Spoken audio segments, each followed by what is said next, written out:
The wedding invitation sat on Claire's kitchen table like a grenade with the pin already pulled.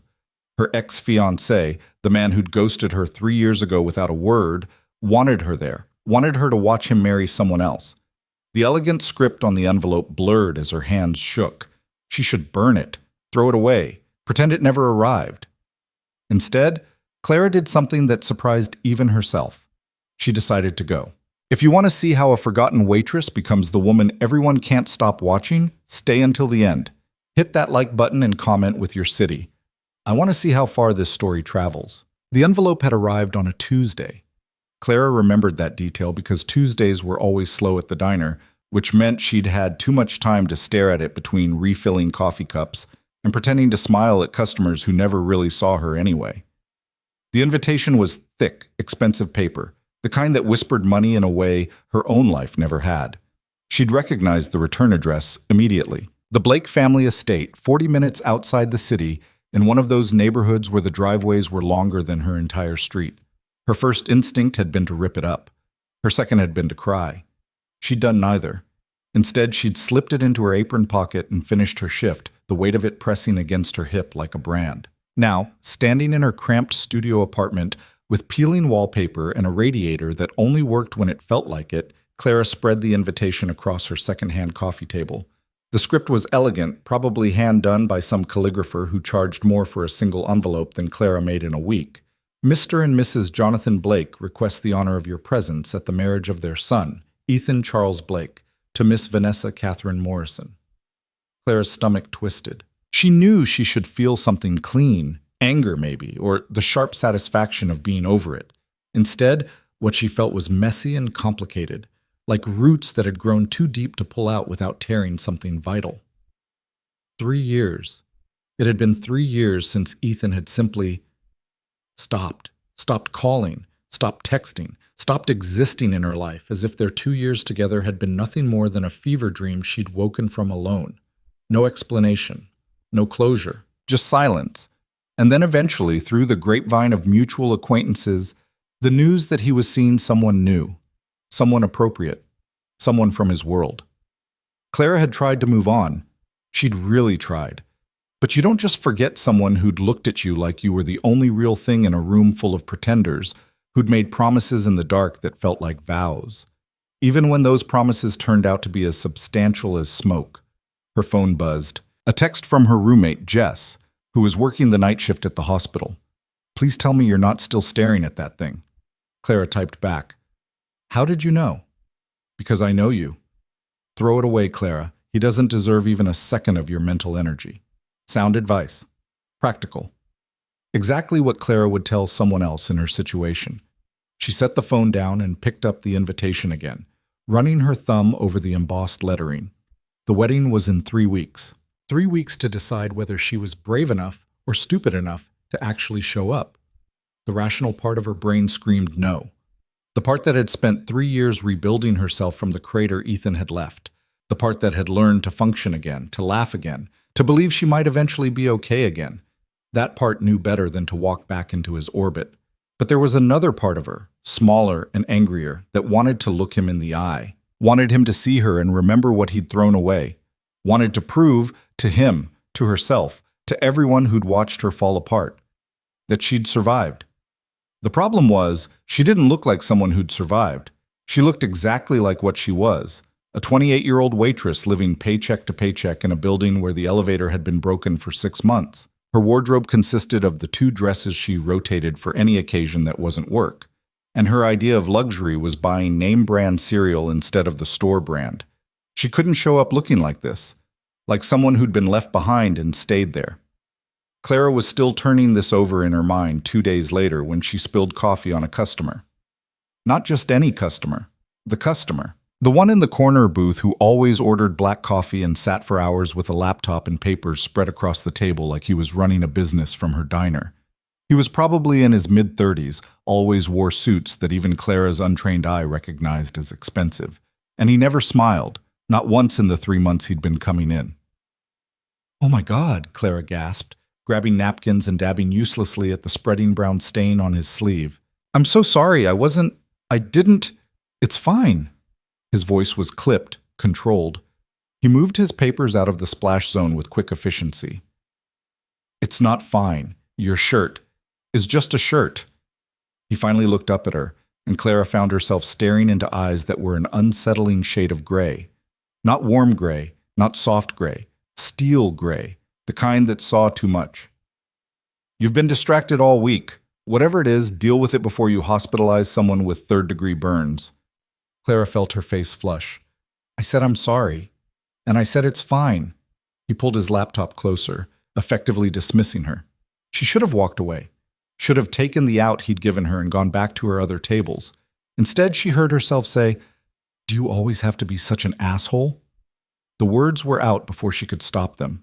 In 4 years of waitressing, Clara had perfected the art of swallowing her actual thoughts. Customers could be rude, handsy, or completely impossible, and she smiled through it all because she needed the tips. But today, apparently, her filter had gone on vacation.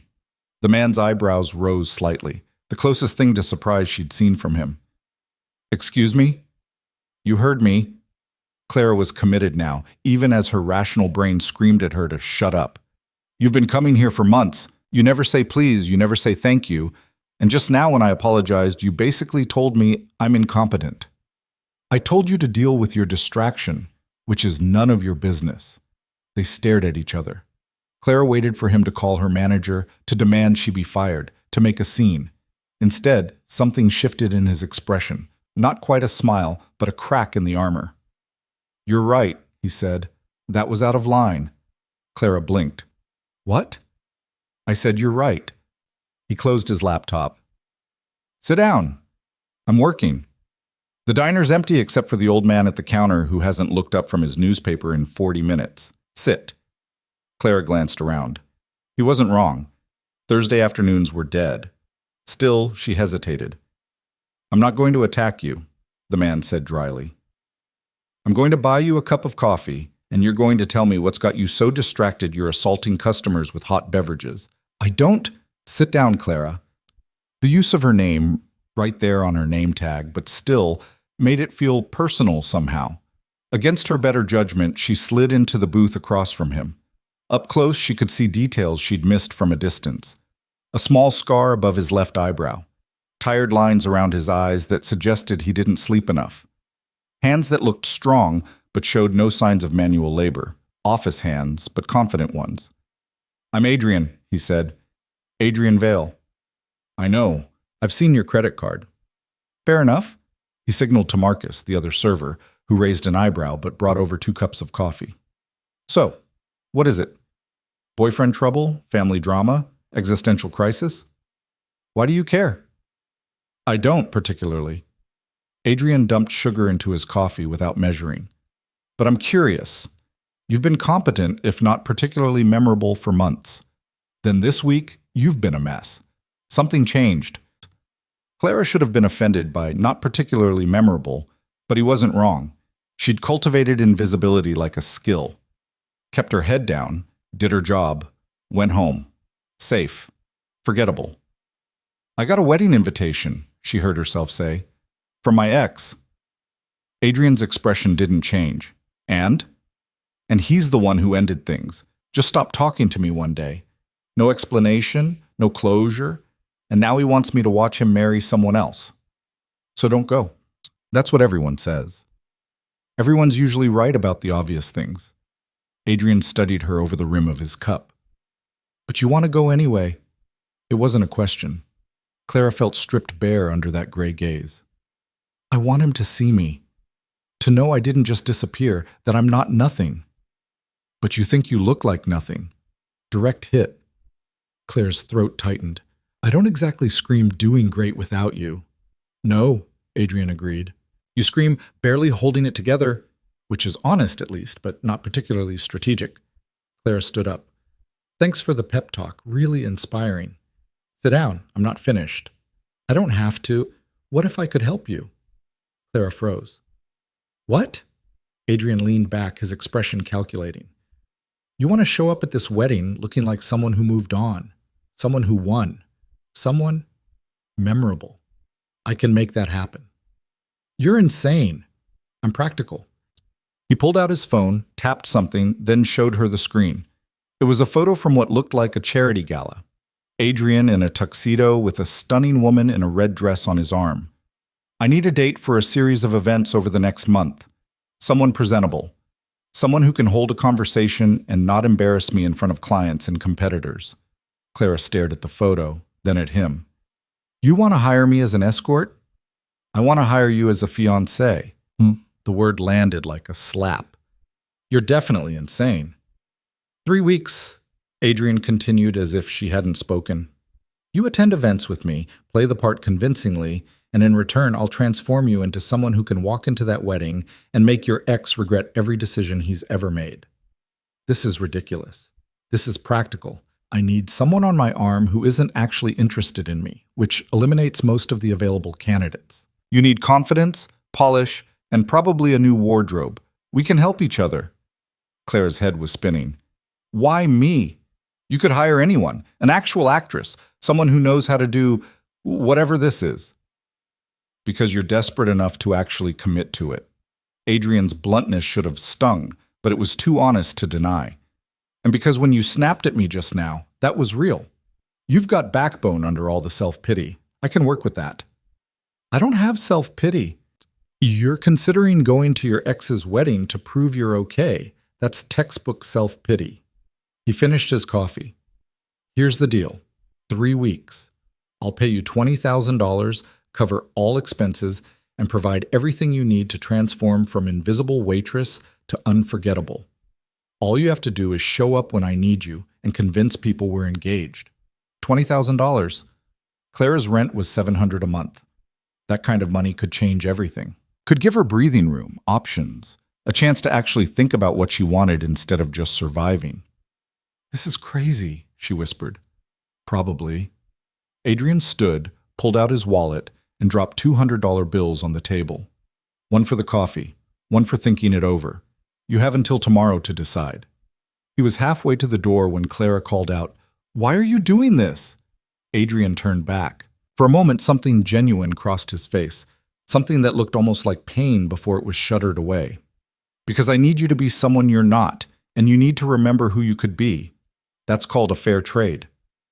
Then he was gone, and Clara was left staring at $200 and an offer that felt like either salvation or the worst mistake of her life. She didn't sleep that night, lay in bed staring at the ceiling, running through every possible outcome. The smart move was obvious. Say no, throw away the wedding invitation, keep her head down, and her life small and safe. But Clara was so tired of safe, tired of being invisible, tired of letting Ethan's abandonment define her. When morning came, she grabbed her phone before she could overthink it. Adrian had left his number on the receipt.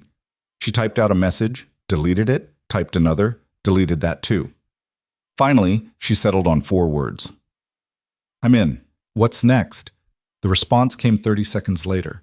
Saturday, 9 a.m. I'll send you the address. Don't be late. Clara spent the next 2 days in a fog of anxiety and anticipation. She told Jess she was picking up some catering shifts for extra money, which wasn't technically a lie, but felt like one anyway. Jess would think she was insane. Hell, Clara thought she was insane. Saturday morning, she took 3 buses to reach the address Adrian had sent. It was in a part of the city she never had reason to visit, where the buildings were sleek glass and steel, where everyone walking past looked like they had somewhere important to be. The address led to a high-rise with a doorman who checked her name against a list before allowing her into the elevator. 23rd floor. Her stomach churned the entire ride up. Adrian answered the door in jeans and a t-shirt, which was somehow more unsettling than the suits. It made him look younger. Human. You're on time, Wiz, he said. That's a start. The penthouse was exactly what Clara expected. Minimal furniture, floor-to-ceiling windows with a view of the city, art that was probably worth more than she'd make in a lifetime. It screamed money in that quiet way that was somehow louder than obvious displays of wealth. Before we start, Adrian said, gesturing her toward the living room, we need to establish ground rules. Clara sat on the edge of a leather couch that probably cost more than her car. Okay. First, this is a business arrangement. Nothing personal. We're not friends. We're not dating. We're colleagues in a mutually beneficial partnership. Got it. Second, when we're in public, you are completely devoted to me. Convincingly so. Can't have people thinking this is fake. Claire's cheeks heated. Define devoted. Hand holding. Appropriate displays of affection. Acting like you actually enjoy my company. His tone was dry. I know that last part will be a stretch. You're hilarious. Third, you do exactly what I tell you to do regarding your transformation. No arguing, no second guessing. I know what works in my world. You don't. The arrogance should have pissed her off. Instead, Clara found it oddly reassuring. At least he was honest about it. And fourth, Adrian continued, when this is over, it's over. Clean break. No drama, no complications. You go to your wedding, make your statement, and we walk away from each other. That's the part I'm most looking forward to, Clara muttered. Something that might have been amusement flickered across Adrian's face. Good. Then we understand each other. He stood. Come on, we're starting with the easy part. What's the easy part? Shopping, Clara laughed. She couldn't help it. The idea of shopping being easy showed exactly how different their worlds were. I don't think… Rule 3, Adrian interrupted. No arguing. Let's go. The next 4 hours were surreal. Adrian drove them to a district Clara had only seen in magazines, where stores didn't have price tags because if you had to ask, you couldn't afford it anyway. He moved through boutiques like he owned them, pointing at things while salespeople rushed to accommodate. Clara stood like a mannequin while she was measured, dressed, redressed. Adrian sat in a chair giving curt yeses or nos to each outfit. No maybes. Everything was definitive. That one washes you out. Too trendy. She needs classic. Better. We'll take it in navy and black. Clara caught sight of herself in a mirror wearing a dress that probably cost more than her monthly salary. She looked different. The dress had structure, made her look taller, more polished. But her face still looked uncertain, her posture still defensive. Stop slouching, Adrian said without looking up from his phone. Clara straightened automatically, then felt annoyed at herself for following orders so easily. By the time they left, Clara had 6 bags of clothes, 3 pairs of shoes, and a mild case of shell shock. Adrian loaded everything into his car like it was nothing. Monday, he said as they drove back toward her neighborhood. I'm sending a car for you at 6 a.m. In the morning? Yes, Clara. Morning happens before noon. You'll be meeting with my stylist, then my personal trainer, then we're having dinner with a potential client and his wife. Consider it a trial run. 6 a.m. is Rule 3. Clara bit back her protest. She'd agreed to this. No backing out now. When Adrian pulled up in front of her building, he didn't comment on the graffiti or the broken streetlight, just handed her a garment bag from the back seat. For Monday night, don't lose it. Clara took the bag. Thank you. For today. I know you didn't have to… I'm not doing you a favor, Adrian interrupted. This is a business transaction. Don't make it complicated. Right. Business. Got it. She climbed out of the car, then paused. Adrian, why do you need a fake fiancé anyway? His expression shuddered. Because real ones come with expectations I'm not interested in meeting. Same time Monday. Don't be late. He drove off before she could respond, leaving Clara standing on the sidewalk holding bags that cost more than everything else she owned combined. Inside her apartment, she hung the garment bag carefully and sat on her bed, suddenly exhausted. Her phone buzzed, a text from a number she didn't recognize. Contract attached. Read it. Sign it. Send it back by tomorrow night. The attachment was 12 pages of legal language that made Clara's head hurt. She skimmed through confidentiality clauses, behavior expectations, termination conditions. It was real. This was actually real. At the bottom was a line for her signature and the payment terms. $10,000 up front, $10,000 when the arrangement ended, deposited directly into her account. Clara's hand shook as she signed electronically and sent it back. Within minutes, her phone dinged with a bank notification. $10,000. Just like that. She stared at the number until her eyes blurred. This was really happening. Sunday passed in a haze. Clara tried to eat, couldn't. Tried to sleep, couldn't. Tried on the dress for Monday 3 times, each time convincing herself she looked ridiculous. When the car arrived Monday morning at exactly 5:58 a.m., Clara was already waiting outside, dressed in one of the new outfits Adrian had approved. Black pants, a silk blouse, heels that made her 3 inches taller and significantly less stable. The driver said nothing, just held the door open. Clara slid into the back seat and watched her neighborhood disappear through tinted windows. Adrian's stylist turned out to be a woman named Patricia who took one look at Clara and sighed like she'd just been handed an impossible task. "Well," Patricia said, circling Clara slowly, "at least you have good bone structure. We can work with that." The next 3 hours were torture, haircut and colored, makeup applied and removed and applied again. Patricia explaining in excruciating detail why everything Clara had been doing was wrong. Foundation is not optional. Your eyebrows are a tragedy. When was the last time you used conditioner? Actually, don't answer that. By the time Patricia was done, Clara didn't recognize herself. Her hair was shorter, shaped in a way that made her face look different, sharper, more confident. The makeup was subtle, but transformative. She looked polished, put together. She looked like someone who belonged in Adrian's world. The personal trainer was worse. A man named Marcus who seemed to think that 6 a.m. was a perfectly reasonable time to make someone do burpees. "Posture," he barked, as Clara struggled through her third set. "You walk like you're apologizing for taking up space. Stop it." "I'm dying," Clara gasped. "You're fine. 20 more. 20. By the time Marcus declared her acceptable for now, Clara was drenched in sweat and seriously reconsidering every life choice that had led to this moment. A shower and another round with Patricia's makeup kit later, Clara was stuffed into the dress from the garment bag, a deep emerald green that hugged her body in ways that felt both elegant and terrifying. Adrian picked her up at 7. His eyes traveled over her once, quick and assessing. "Better?" was all he said. "You're welcome," Clara shot back. The dinner was at a restaurant where the menu didn't have prices, and the waiters moved like dancers. Clara's nerves were screaming, but she forced herself to sit straight, smile, make eye contact. The clients were an older couple, Richard and Margaret Sutton. Richard owned a chain of luxury hotels. Margaret had opinions about everything and wasn't shy about sharing them. "So how did you two meet?" Margaret asked, her eyes sharp despite her friendly tone. Clara froze. They hadn't discussed this, hadn't prepared a story.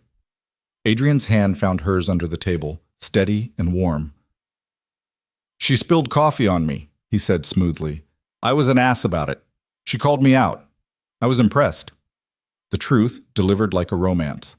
Clara felt something shift in her chest, gratitude maybe, or the first genuine connection to this stranger she'd tied herself to. "How refreshing," Margaret said.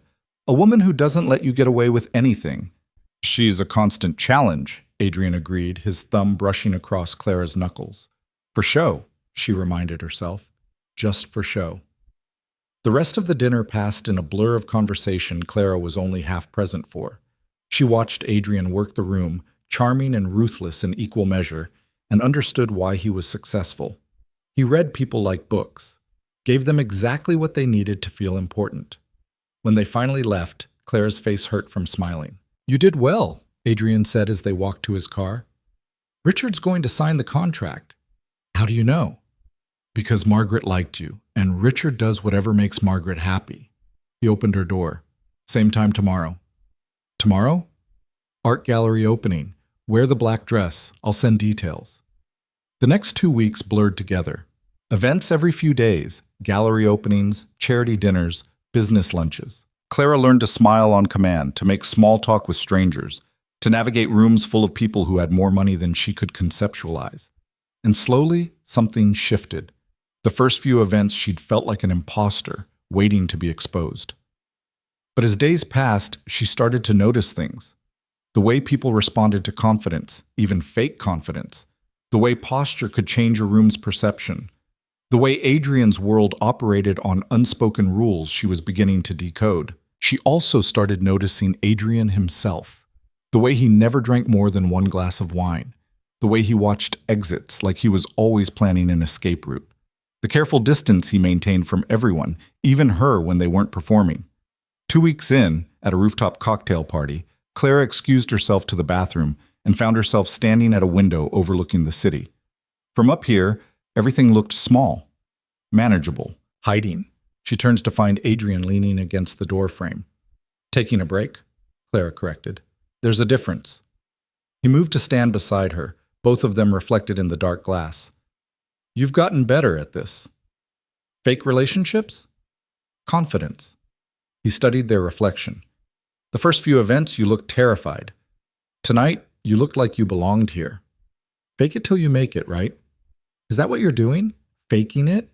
Clara considered. I don't know anymore. Sometimes I feel like I'm playing dress up. Other times, she trailed off. Other times? Other times I wonder if this is who I could have been all along, if I'd just been braver. Adrian was quiet for a moment. Courage isn't the absence of fear. It's deciding that something else matters more than being afraid. Clara looked at him, really looked. For once, his guard was down, something genuine showing through. What matters more to you? His jaw tightened. Control. In a world that's chaos, control is the only thing that keeps you from drowning. That sounds lonely. It's practical. It's sad. Adrian's expression hardened. We should get back. Adrian, rule 1, Clara. This isn't personal. He left. Clara stood alone at the window, feeling like she'd glimpsed something important before a door slammed shut. The wedding invitation was still on her coffee table. Clara had started looking at it differently now, not as a source of shame, but as a finish line, proof that she'd actually done it, actually transformed. 1 week left. 7 days until she walked into that wedding and faced Ethan. She should have been excited, triumphant. Instead, she felt strangely hollow. You're thinking too much, Patricia said during one of their sessions. I can literally see the gears turning in your head. I'm just nervous, Clara admitted. About the wedding? About all of it. Patricia set down the lipstick she'd been holding. Can I give you some advice? Woman to woman, not stylist to client? Clara nodded. Don't go to that wedding for him. Don't go to prove anything to him. If you go, go because you want to prove something to yourself. That you survived. That you're more than what he made you believe you were. She paused. And maybe consider that this thing with Adrian isn't as fake as you're pretending it is. It's completely fake, Clara protested. Honey, I've watched you two together for weeks now. The way you look at each other when you think no one's watching, that's not fake. That's two people who are terrified of being real. Clara wanted to argue, wanted to insist Patricia was wrong, but she couldn't. 5 days before the wedding, Adrian took her to his office. Not for an event, just to talk, he said. His office was high above the city, all glass and steel and sharp edges. Clara stood at the window while Adrian poured them both water. The wedding's this weekend, he said. I know. And then we're done. Clara's stomach dropped. She'd known this was coming, had agreed to it, but hearing it said out loud felt different, final. That was the deal, she managed. Adrian was quiet for a long moment. I've been thinking about extending our arrangement. Clara turned. What? You've been useful, good at this. I could use someone like you on a more permanent basis. Someone like me. Someone who can navigate my world, play the part convincingly. It should have felt like a compliment, an opportunity. Instead, it felt like being told she was good at pretending to be human. So I'd just keep being your fake fiancé indefinitely? We could negotiate new terms, better pay, benefits. And I'd keep pretending, keep being someone I'm not. You'd be someone successful, someone powerful. Clara laughed, the sound bitter. You don't get it, do you? This whole thing, I thought it was about becoming more myself, more confident, more capable. But all I've done is trade one performance for another. With Ethan, I performed being enough for him. With you, I'm performing being enough for your world. I'm still not just me. Who's me? Adrian's voice had an edge now. The waitress who let her ex define her worth? The woman who was so desperate to prove something that she agreed to this insanity? Better than being whatever you are, Clara shot back. Someone so afraid of real connection that you have to hire your relationships. She'd gone too far. She knew it the instant the words left her mouth. Adrian's face went cold. Get out! Adrian, we're done. The arrangement is over. You'll get your final payment by tomorrow. I didn't mean get out. Clara left. Got in the elevator with tears burning her eyes. She'd ruined it. Whatever fragile thing had been building between them, she'd destroyed it with truth. He wasn't ready to hear. Her phone buzzed the next morning. The final payment had been deposited, plus an extra $5,000. Blood money, she thought. Payment for being dismissed. The wedding was in 4 days. Clara had the dress, the shoes, the hair, the makeup skills. She had everything she needed to walk in there and make Ethan see her. But she didn't want to go anymore. Didn't want to prove anything to anyone. She wanted to find Adrian and apologize. To tell him she understood why he kept people at arm's length, because she did the same thing. To admit that the past few weeks had been the most alive she'd felt in years, and losing it felt like being abandoned all over again. But Adrian had made himself clear. They were done. So Clara did what she'd gotten good at. She put on her armor, the clothes, the makeup, the confident posture. She practiced her smile in the mirror until it looked real. And on Saturday, she got dressed for a wedding she no longer wanted to attend, to face a man who no longer mattered, to prove a point that no longer felt worth proving. She was halfway out the door when someone knocked. Clara opened it to find Adrian standing there in jeans and a t-shirt, looking like he hadn't slept. "Don't go," he said. Clara's hand was still on the doorknob, her entire body frozen in that moment between leaving and staying. Adrian looked wrecked, hair uncombed, stubble shadowing his jaw, eyes bloodshot like he'd spent the night staring at walls instead of sleeping. "Don't go," he said again, quieter this time. "To the wedding?" Clara's voice came out steadier than she felt. "To the wedding. To him. To any of it." Adrian stepped closer, and she could smell coffee and exhaustion on him.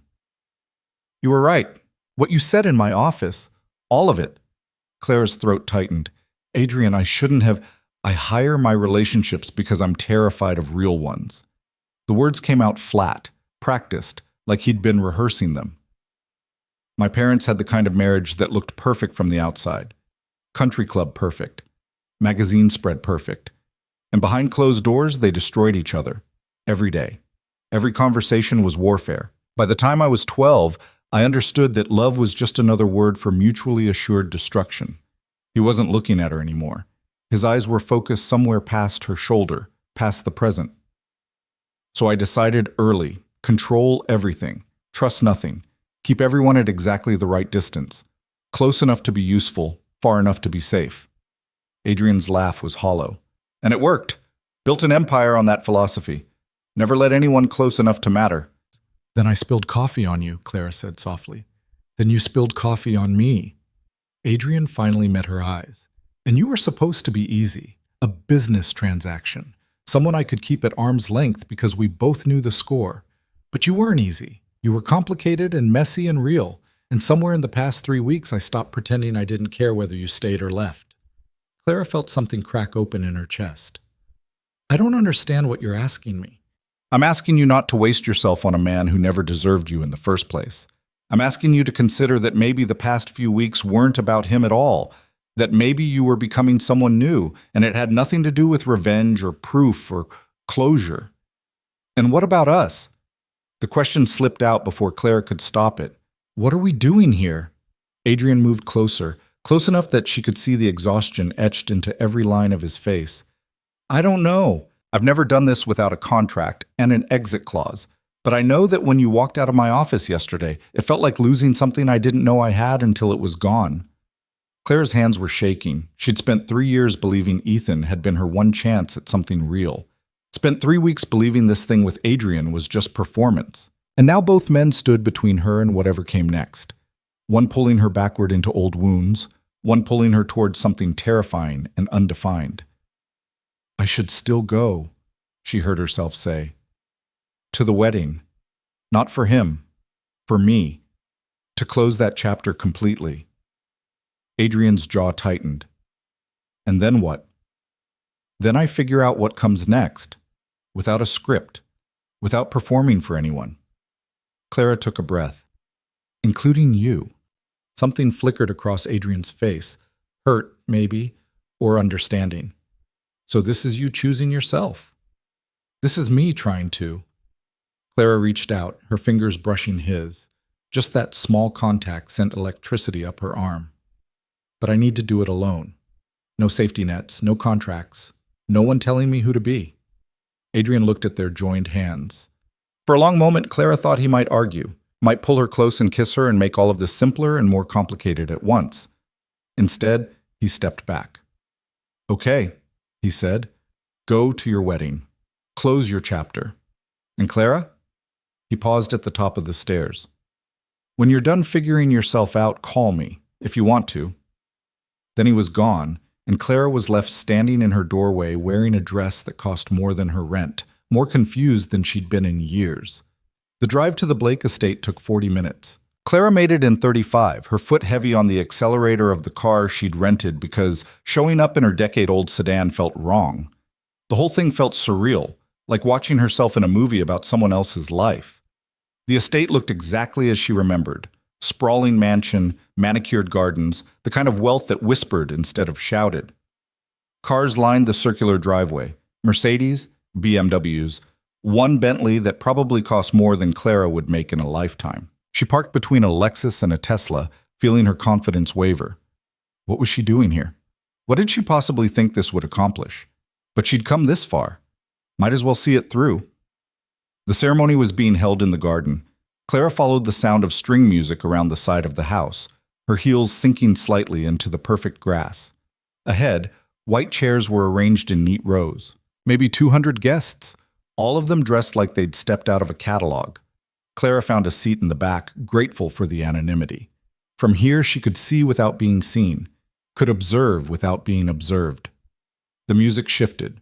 Everyone stood, and there, walking down an aisle scattered with rose petals, was Vanessa. She was beautiful. Of course she was beautiful, tall, blonde, the kind of effortless elegance that came from good genes and better money. Her dress probably cost what Clara made in 6 months. She looked like she belonged here, like she'd been bred for exactly this moment. And then Ethan turned to watch his bride approach, and Clara felt nothing. No pain, no longing, no regret. Just a strange, detached observation that he looked older. His hair was thinner at the temples. He'd put on weight, not much, but enough to soften the sharp edges she remembered. He looked happy. Nervous, but happy. Good for him, Clara thought, and meant it. The ceremony was short. Traditional vows, nothing personal or surprising. Ethan's voice shook slightly when he said, "I do." Vanessa's remained steady. They kissed. Everyone applauded, and just like that, it was over. Clara should have left then, should have slipped out during the commotion of guests standing and chattering and making their way to the reception tent.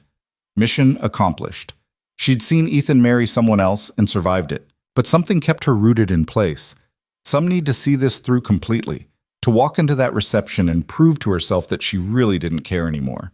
The tent was excessive, even by Blake family standards. Crystal chandeliers somehow suspended from fabric, tables draped in silk, centerpieces that were probably worth more than Clara's car. A band, not a DJ, playing jazz standards. Clara accepted a glass of champagne from a passing waiter and found a spot near the edge of the tent. From here, she could watch the crowd, old money mixing with new, everyone performing their own version of belonging. "Clara?" She turned to find Jessica Martin, one of Ethan's cousins. They'd been friendly once, before everything fell apart. "Jessica, hi." Clara forced a smile. "Oh my God, I didn't think you'd actually come." Jessica's eyes traveled over Clara's dress, her hair, her makeup. "You look amazing, like completely different." "Thank you." "No, I mean, you look great. Really. Are you here with someone?" The question Clara had been dreading. She could lie, could say yes and invent a phantom date, could tell the truth and watch pity cloud Jessica's expression. "I'm here alone," Clara said. "Just wanted to pay my respects." "That's very mature of you." Jessica sounded impressed. "I always thought Ethan was an idiot for how he handled things with you, just disappearing like that, so cowardly." Clara blinked. "You did?" "Everyone did. Well, everyone except his mother, but she never liked you anyway. Thought you weren't good enough for her precious boy." Jessica rolled her eyes. "Between you and me?" Vanessa's family money was the selling point. Her personality is about as exciting as dry toast. Clara found herself laughing, actually laughing. "That's terrible." "But true." Jessica leaned in conspiratorially. "He asks about you sometimes. Whether anyone's heard from you, what you're doing now." "Really?" "Mm-hmm. I think he regrets it. Not enough to have done anything about it, obviously, but there's definitely regret there." Jessica squeezed Clara's arm. "For what it's worth, you dodged a bullet. The Ethan you fell for? That guy was performing too. This is who he really is, someone who does what's expected. Always has been, always will be. Jessica drifted off to chat with other guests, leaving Clara alone with that observation. Someone who does what's expected. Was that what Ethan had been doing when he was with her? Playing at rebellion, at choosing love over obligation, right up until the moment it got too real? Well, well, the ghost of girlfriends passed. Clara didn't need to turn around to recognize that voice. Ethan's mother, Patricia Blake, the woman who'd made it clear from day one that a waitress from the wrong side of town would never be good enough for her son.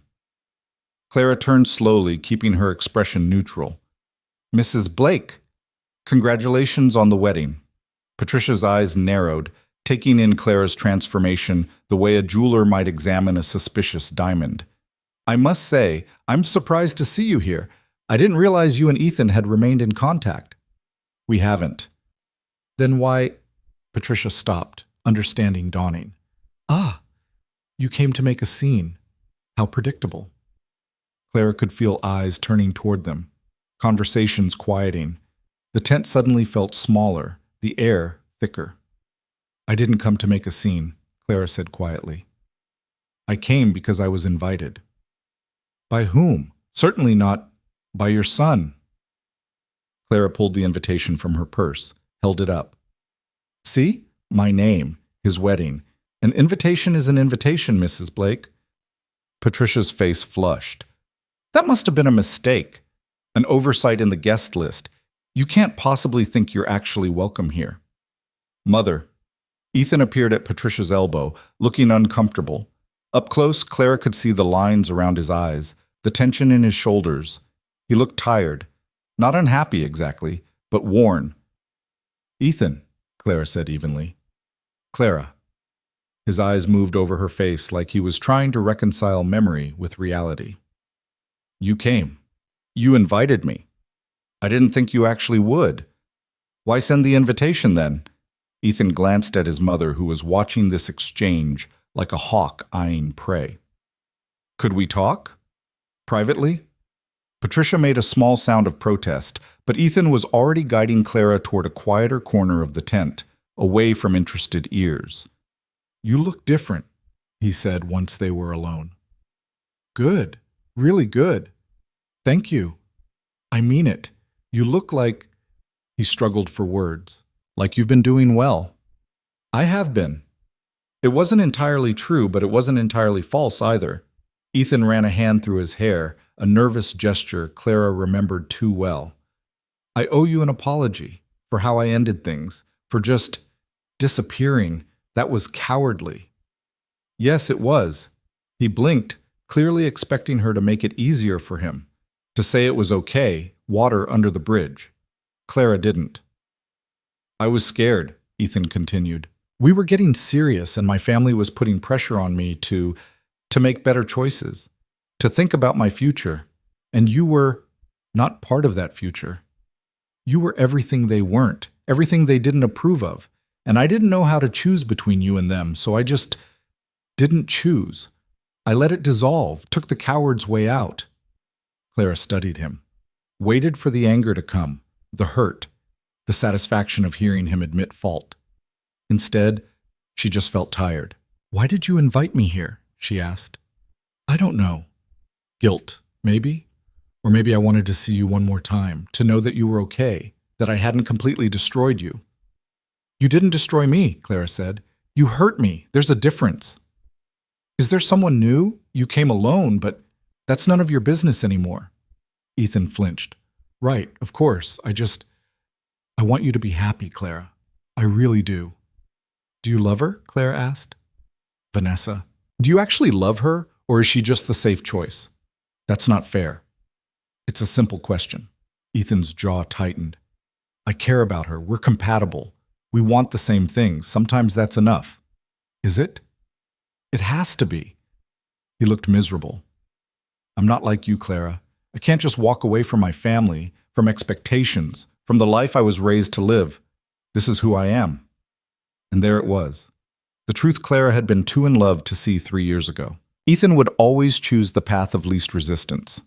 would always prioritize what was expected over what was wanted. It wasn't malicious, it was just who he was. I should get back, Ethan said. Vanessa will wonder where I went. Go, Clara said. Congratulations on your marriage. I mean that. Clara, we're done, Ethan. We've been done for 3 years. This? She gestured around the tent. This was me closing the door completely. So go be happy with your appropriate wife and your approved life. I'm not angry anymore. I'm just done.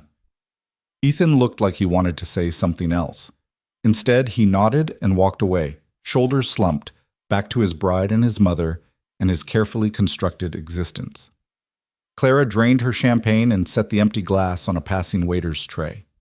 She should leave, should get in her rental car and drive away and never look back. But something made her stay through dinner, through speeches that were polished and impersonal, through the first dance, which was technically flawless and emotionally empty, through cake cutting and bouquet tossing and all the rituals of watching two people promise forever. And the whole time, Clara felt nothing. No jealousy, no regret, no longing for what might have been, just a quiet certainty that this perfect, empty, expected life would have suffocated her eventually. That Ethan hadn't ruined her by leaving. He'd freed her, even if neither of them had known it at the time. You're still here. Clara turned to find a man about her age, vaguely familiar. One of Ethan's friends, probably. She couldn't remember his name.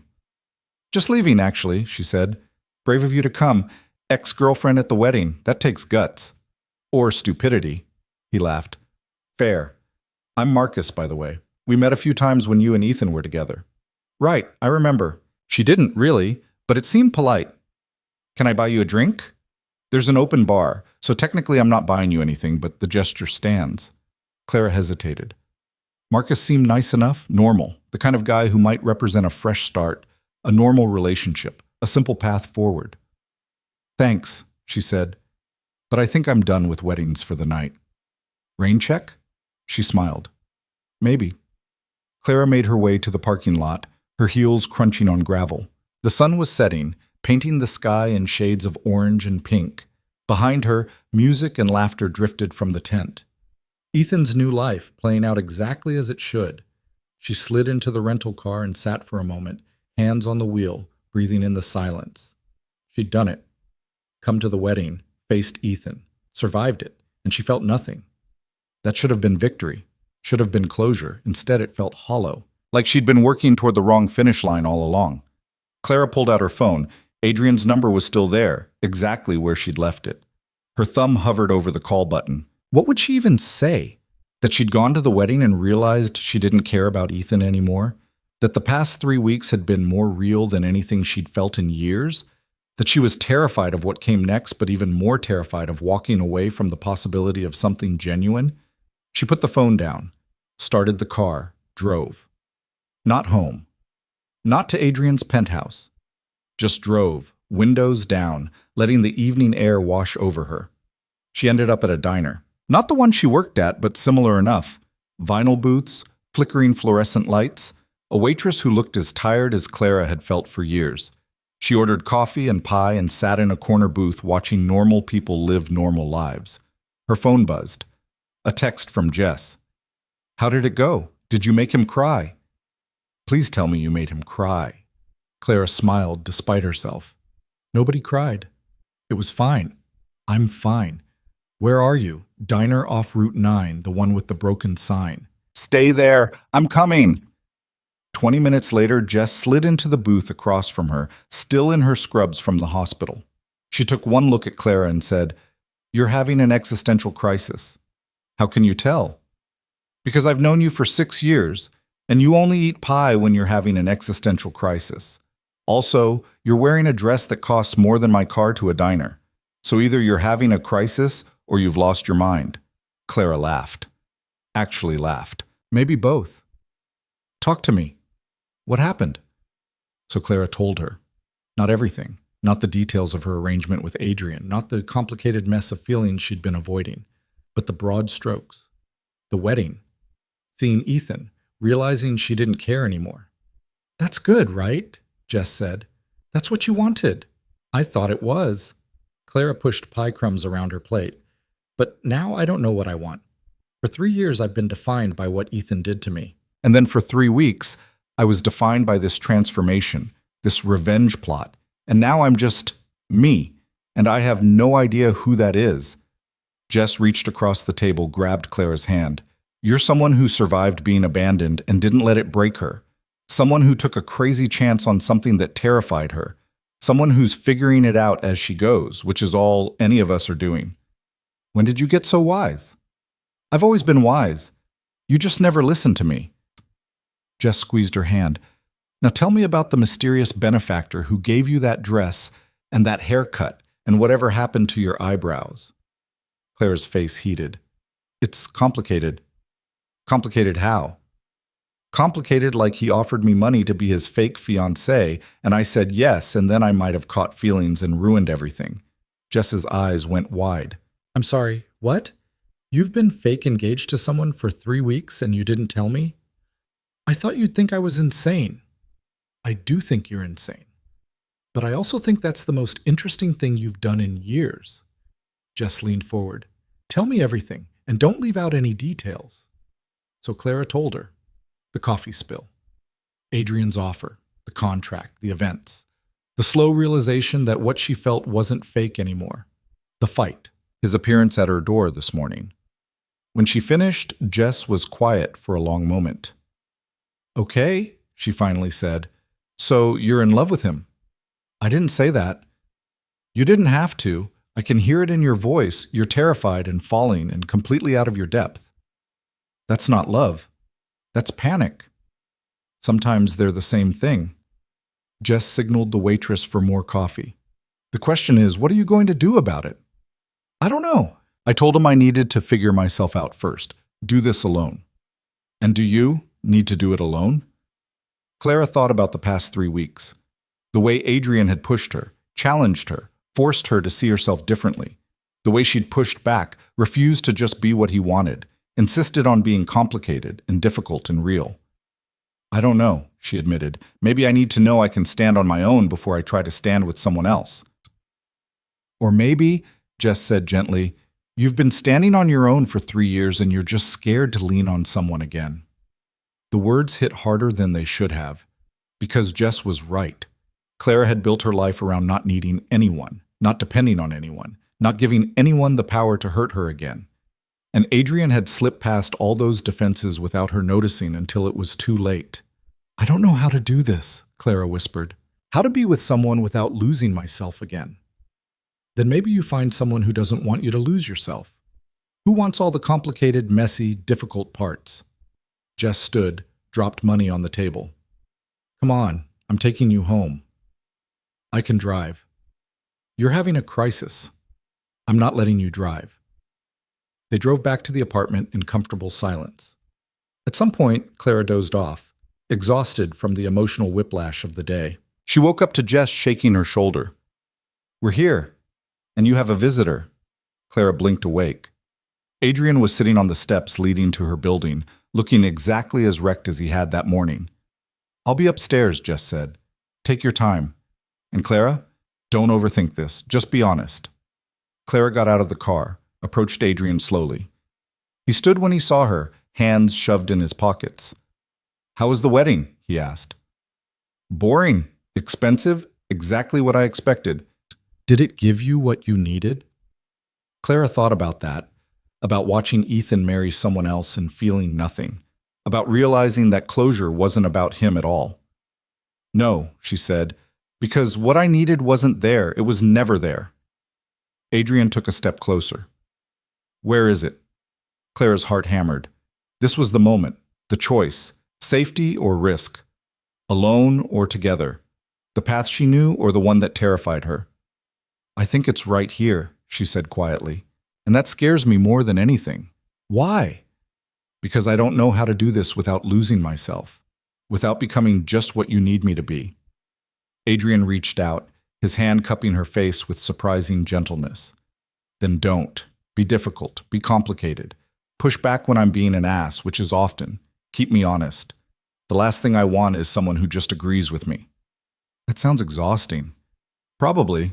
His thumb brushed across her cheekbone. But the alternative is going back to that penthouse alone and pretending I don't care that you're not there. And I'm done pretending.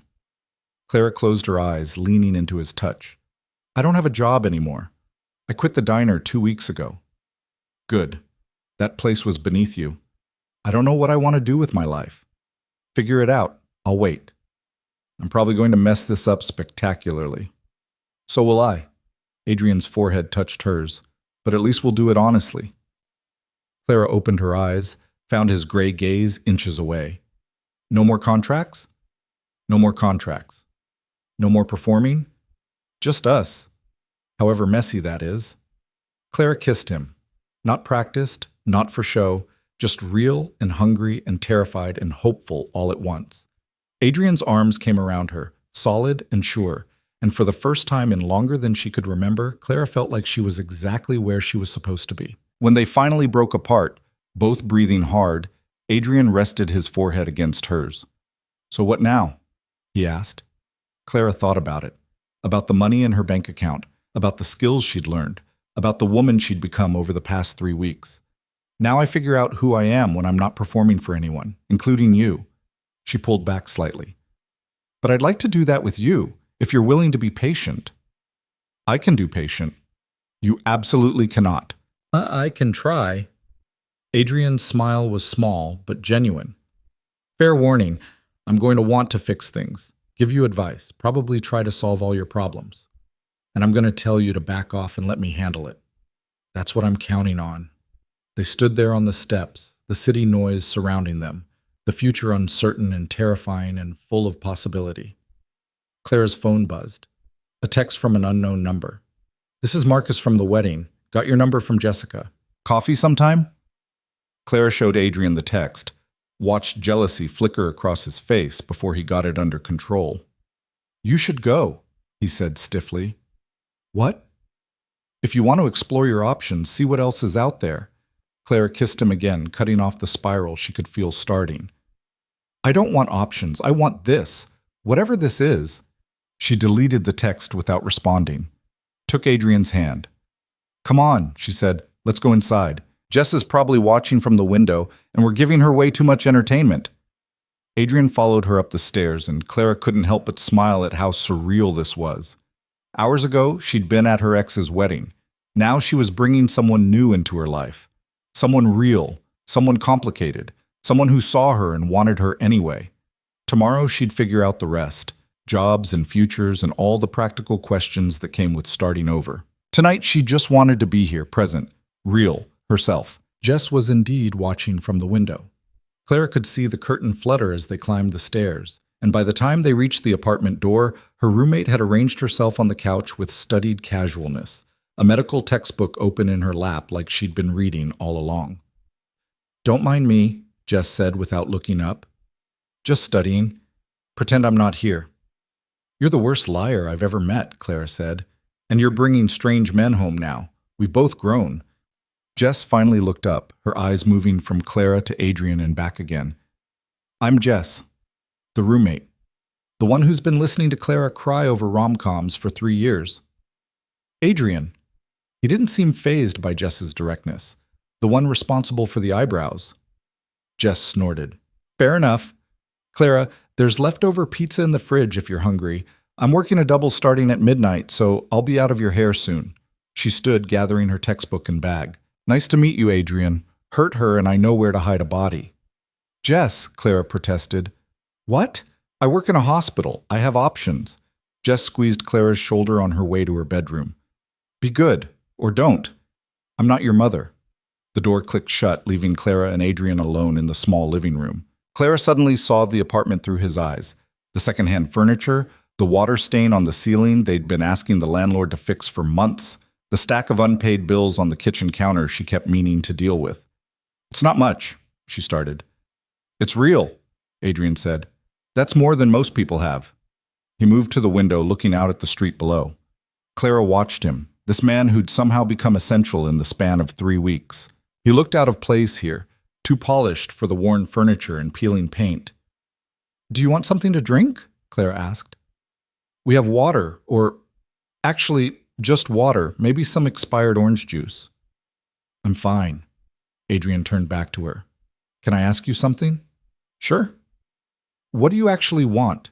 Not what you think you should want, not what would make sense. What do you want for yourself? Clara opened her mouth, then closed it. The honest answer was that she had no idea. For so long, she'd been focused on survival, making rent, getting through shifts, not thinking too hard about the future because the present was hard enough. I don't know, she admitted. The diner was never supposed to be permanent. It was just supposed to be something to pay bills while I figured out what came next. But then years passed and I never figured it out. What were you doing before the diner? College. Dropped out sophomore year when my dad got sick. Needed to work full-time to help with medical bills. Clara sat on the arm of the couch. He died anyway.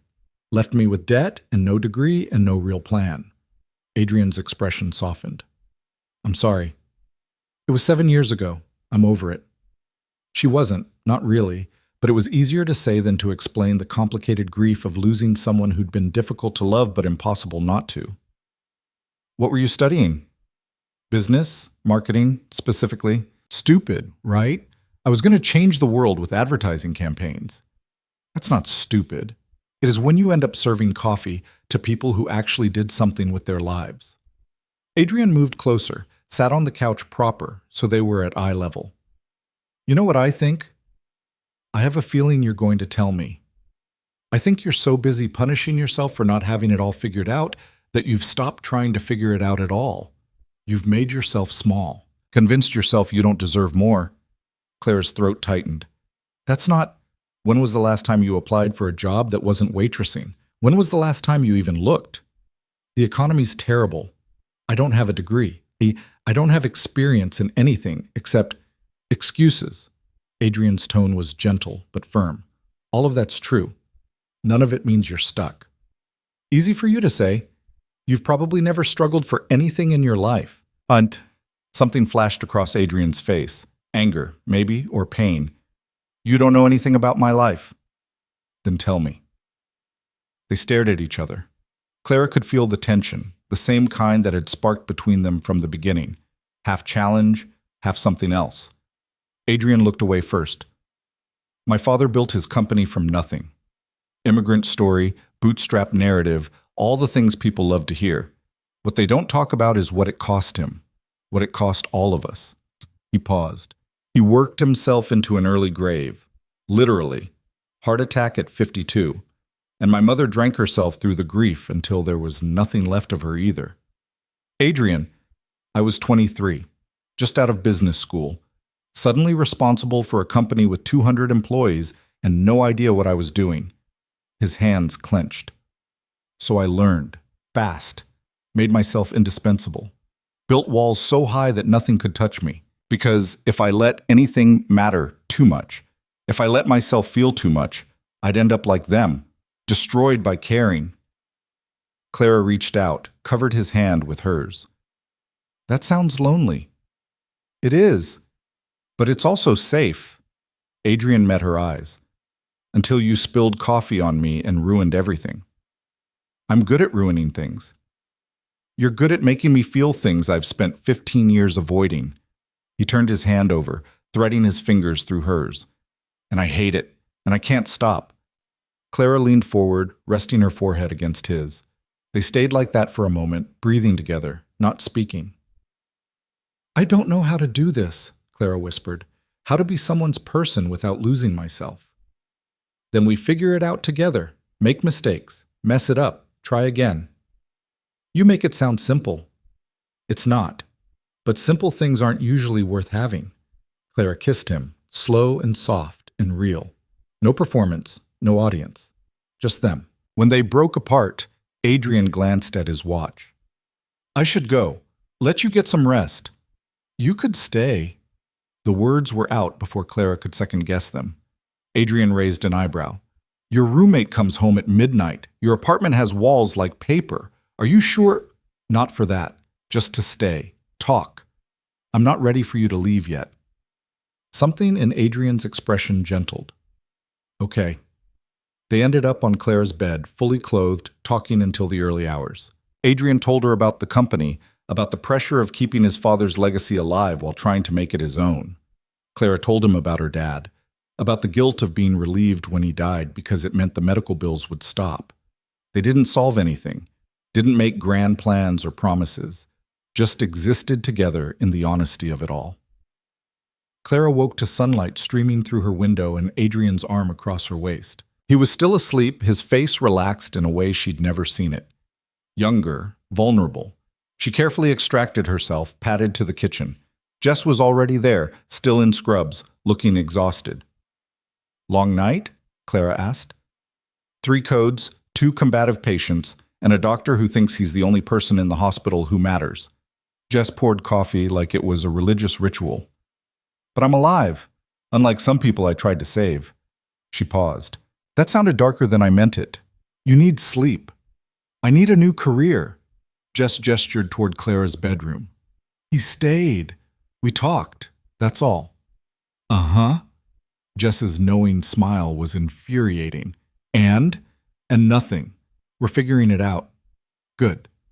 Because he looks at you like you're the only real thing in his world, and you look at him like you're terrified and hopeful at the same time. That's either the start of something great or a spectacular disaster." Very reassuring. "I'm a realist." Jess finished her coffee, set the mug in the sink.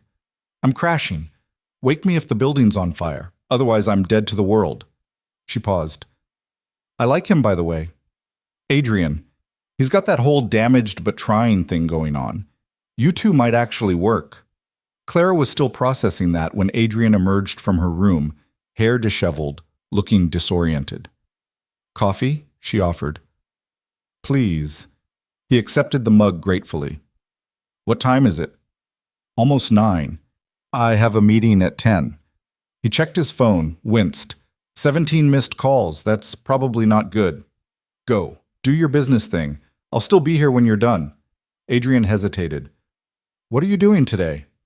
"I don't know. Job hunting, maybe. Adulting. Come to my office at 3. I have an idea." "That sounds ominous." "It's a good idea. Trust me." He kissed her forehead, quick and casual, like they'd been doing this for years instead of hours. 3 o'clock. Don't be late." After he left, Clara sat with her coffee and thought about what came next. She had money now, more than she'd ever had at once.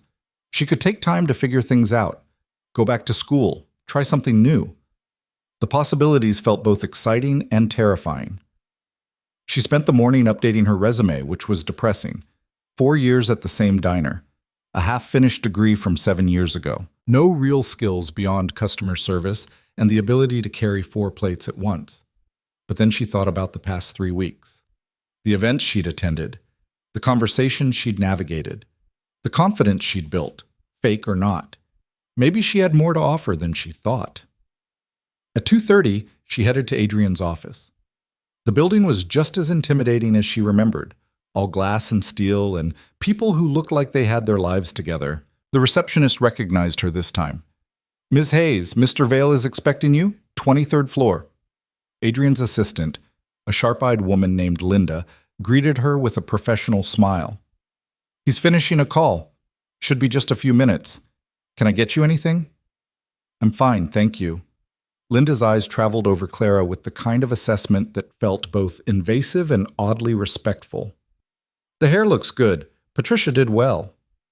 "You know Patricia? Mr. Vale uses her for all his projects." Linda's tone suggested she knew exactly what kind of project Clara had been. "But you're the first one who lasted more than a week." Clara didn't know what to do with that information. Adrian's door opened. A man in an expensive suit emerged, looking pleased. Adrian followed, shaking the man's hand with practiced charm. "Richard, always a pleasure." "The pleasure's mine. Looking forward to the partnership." Richard nodded at Clara as he passed. "Ms. Hayes, good to see you again." Clara smiled, not entirely sure who Richard was, but recognizing him vaguely from one of the events. "Come in," Adrian said, gesturing to his office. The view was just as impressive in daylight. Clara moved to the windows while Adrian closed the door. "So," she said, "your mysterious idea." "I need someone to manage client relations. Someone who can attend events, represent the company, maintain relationships with key partners." Adrian leaned against his desk. "Someone personable. Someone who can think on their feet. Someone who's proven they can handle high-pressure situations. Clara turned slowly. You're offering me a job. I'm offering you an opportunity, if you want it. That's nepotism, or favoritism, or something unethical. It's practical. You're good at this. The past 3 weeks proved that. Why waste that? Clara's mind raced. A real job, in Adrian's company, working with him every day. It sounded perfect, which meant it was probably a terrible idea. I don't have experience, she said. I don't have a degree. You have 3 weeks of field experience that most people with degrees don't have. You've handled clients, navigated complex social situations, represented my interests successfully. Adrian crossed his arms. And before you say this is just me trying to keep you close, know that I don't make bad business decisions. If I didn't think you could do this, I wouldn't offer it. What if it doesn't work out? What if I'm terrible at it? Then we'll figure it out, same as anything else. He moved closer. This isn't about us, Clara. This is about you having an actual opportunity instead of settling for less than you deserve. Clara wanted to argue, wanted to find all the reasons this was a bad idea. But the truth was, she couldn't think of any that weren't just fear talking. What's the salary? She asked. Adrian named a number that made Clara's knees weak. It was more than triple what she'd made at the diner, more than she'd ever imagined making. That's insane. That's market rate for the position. Take it or leave it. I want to take it, but I'm scared. Good. Scared means it matters. Adrian's smile was small but genuine. What do you say? Clara thought about the diner, about going back to refilling coffee cups and forcing smiles for tips, about playing it safe because safe meant she couldn't fail. Then she thought about the past 3 weeks, about discovering she was capable of more than she'd believed, about the terrifying, exhilarating feeling of becoming someone new. I say yes, she said, but I have conditions. Of course you do. If this doesn't work, if I'm bad at this, or if working together ruins what we have, I want to be able to walk away without it being complicated. Agreed. What else? I want to actually earn this. I don't want special treatment because we're whatever we are. I want to be held to the same standards as anyone else. Done. Though I should warn you, I'm a difficult boss. I'm a difficult employee. We'll manage. Clara took a breath. When do I start? Tomorrow. Linda will handle paperwork and orientation. Adrian pulled her close. Thank you. For what? For taking a chance. On this. On me. On yourself. Clara kissed him, quick and certain. Don't make me regret it. I'll do my best. The next morning, Clara showed up at 8 sharp in one of the outfits Adrian had bought her weeks ago. Linda handed her a stack of paperwork, showed her to a small office 3 doors down from Adrian's, and proceeded to give her a crash course in everything she needed to know. The company, Vale Industries, handled commercial real estate development. Adrian's role was acquisition and partnerships, finding properties, negotiating deals, maintaining relationships with investors and clients. Clara's role, as Linda explained it, was to be the face of those relationships when Adrian couldn't be there himself. Attend meetings, host dinners, keep clients happy and engaged. Basically, Linda said, you're doing what you've been doing for the past 3 weeks, just with a title and health insurance. When you put it that way, it sounds easy. Linda's smile was wry. It's not, but you've already proven you can handle it. Just don't sleep with any clients and we'll be fine. But Clara's face heated. I'm not. Adrian and I aren't. Honey, I've worked for Adrian for 8 years. I know when he cares about someone. And I've never seen him care about anyone the way he cares about you. Linda's expression softened. Just keep it professional at work. What you do after hours is your business. The first week was overwhelming. Clara met more people than she could possibly remember, attended meetings where she understood maybe half of what was discussed, and went home each night with a headache from information overload. But she also felt alive in a way she hadn't in years, challenged, useful, like she was building towards something instead of just surviving. Adrian kept his word about treating her like any other employee.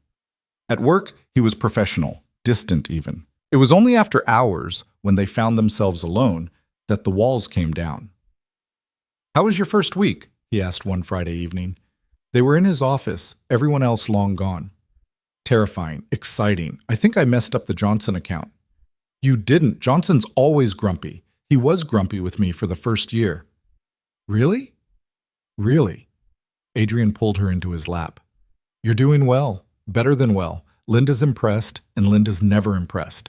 Claire relaxed against him. I keep waiting for the other shoe to drop, for someone to realize I don't belong here. You belong here because you earned your place here. Stop waiting for permission to take up space. It was the same advice he'd been giving her for weeks, but Clara was starting to actually believe it. 2 weeks into her new job, Clara's phone rang with an unknown number. She almost didn't answer, but something made her pick up. Clara Hayes? The voice was female, professional. Speaking. This is Jennifer Morrison, Vanessa Blake's sister. We met briefly at the wedding. Clara's stomach dropped. I remember. Is everything okay? That depends. Do you have a few minutes to talk? Claire glanced at her office door, made sure it was closed. Sure. I'm going to be direct. Ethan's been calling Vanessa's phone, asking about you, wanting to know if she's heard from you, if anyone knows what you're doing now. Clara's grip on the phone tightened. Why? Because apparently seeing you at the wedding reminded him of what he gave up, and now he's having second thoughts about the marriage. Jennifer's tone was clipped. Look, I don't care about your history with Ethan, but my sister is a wreck, and I'd appreciate it if you'd tell him to back off. I haven't talked to Ethan since the wedding. I don't want to talk to Ethan. Could you tell him that directly? Because right now he's convinced himself that you came to the wedding to win him back or something equally delusional. Clara felt a headache building. I'll handle it. Thank you. And for what it's worth, you dodged a bullet. He's not worth the drama. After Jennifer hung up, Clara sat staring at her phone. She should have felt vindicated. Ethan was having regrets.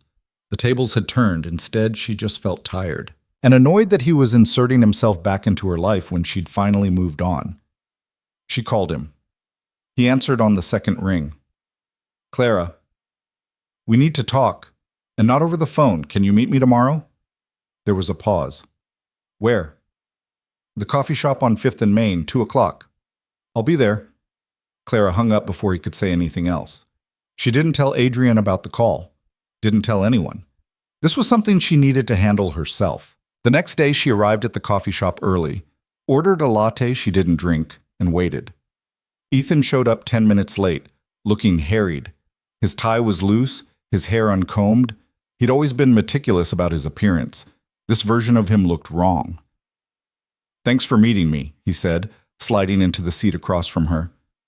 Your wife's sister called me. Said you've been bothering Vanessa about me. Ethan had the decency to look embarrassed. I just wanted to know if you were okay. If you were seeing anyone. Why? Because I can't stop thinking about you. About us. About how I made the biggest mistake of my life. Clara laughed. She couldn't help it. You're joking. I'm not. Seeing you at the wedding, you looked so different, so confident, like you'd moved on completely. And I realized what I'd lost. You realized what you lost 3 years ago, Ethan. You just didn't care enough to do anything about it. I cared. I was scared. My family, your family is still your family. Your wife is still your wife. Nothing's changed except that you've suddenly decided the grass was greener on the other side. Clara leaned forward. I'm going to make this very simple. I don't want you back. I don't want to be your midlife crisis or your what if. I've moved on, completely, and you need to do the same. There's someone else. It wasn't a question. Clara didn't owe him an explanation, but she found herself giving one anyway. There is. Someone who sees me, who doesn't need me to be less so he can be more. Someone who challenges me instead of trying to change me. Ethan's jaw clenched. Does he know you're broken? The words landed like a slap. Clara felt herself go cold. Excuse me? Come on, Clara. You were a mess when we were together. Always worried you weren't good enough. Always trying so hard to fit into my world. That's not someone who's whole. That's someone who's broken and looking for someone to fix them. Clara stood. You're right about one thing. I was broken, but not because there was something wrong with me. Because I was with someone who made me believe I needed to be less to be loved. And you know what? I'm not broken anymore. I'm just done with you, sus.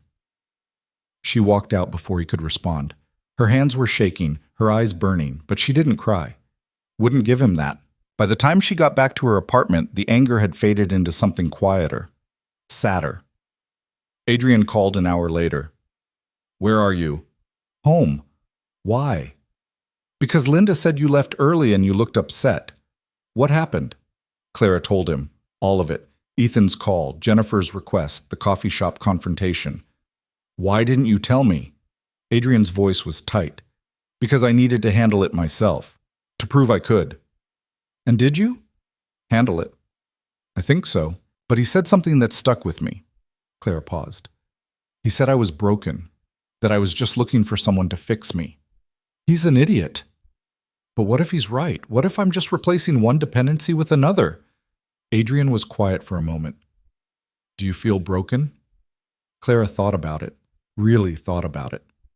"No, I feel like I'm building myself, like I'm becoming someone I actually like." "Then he's wrong, and you know it." Adrian's tone softened. "I'm coming over." "You don't have to." "I'm coming over. Unlock your door." He arrived 20 minutes later with takeout and determination.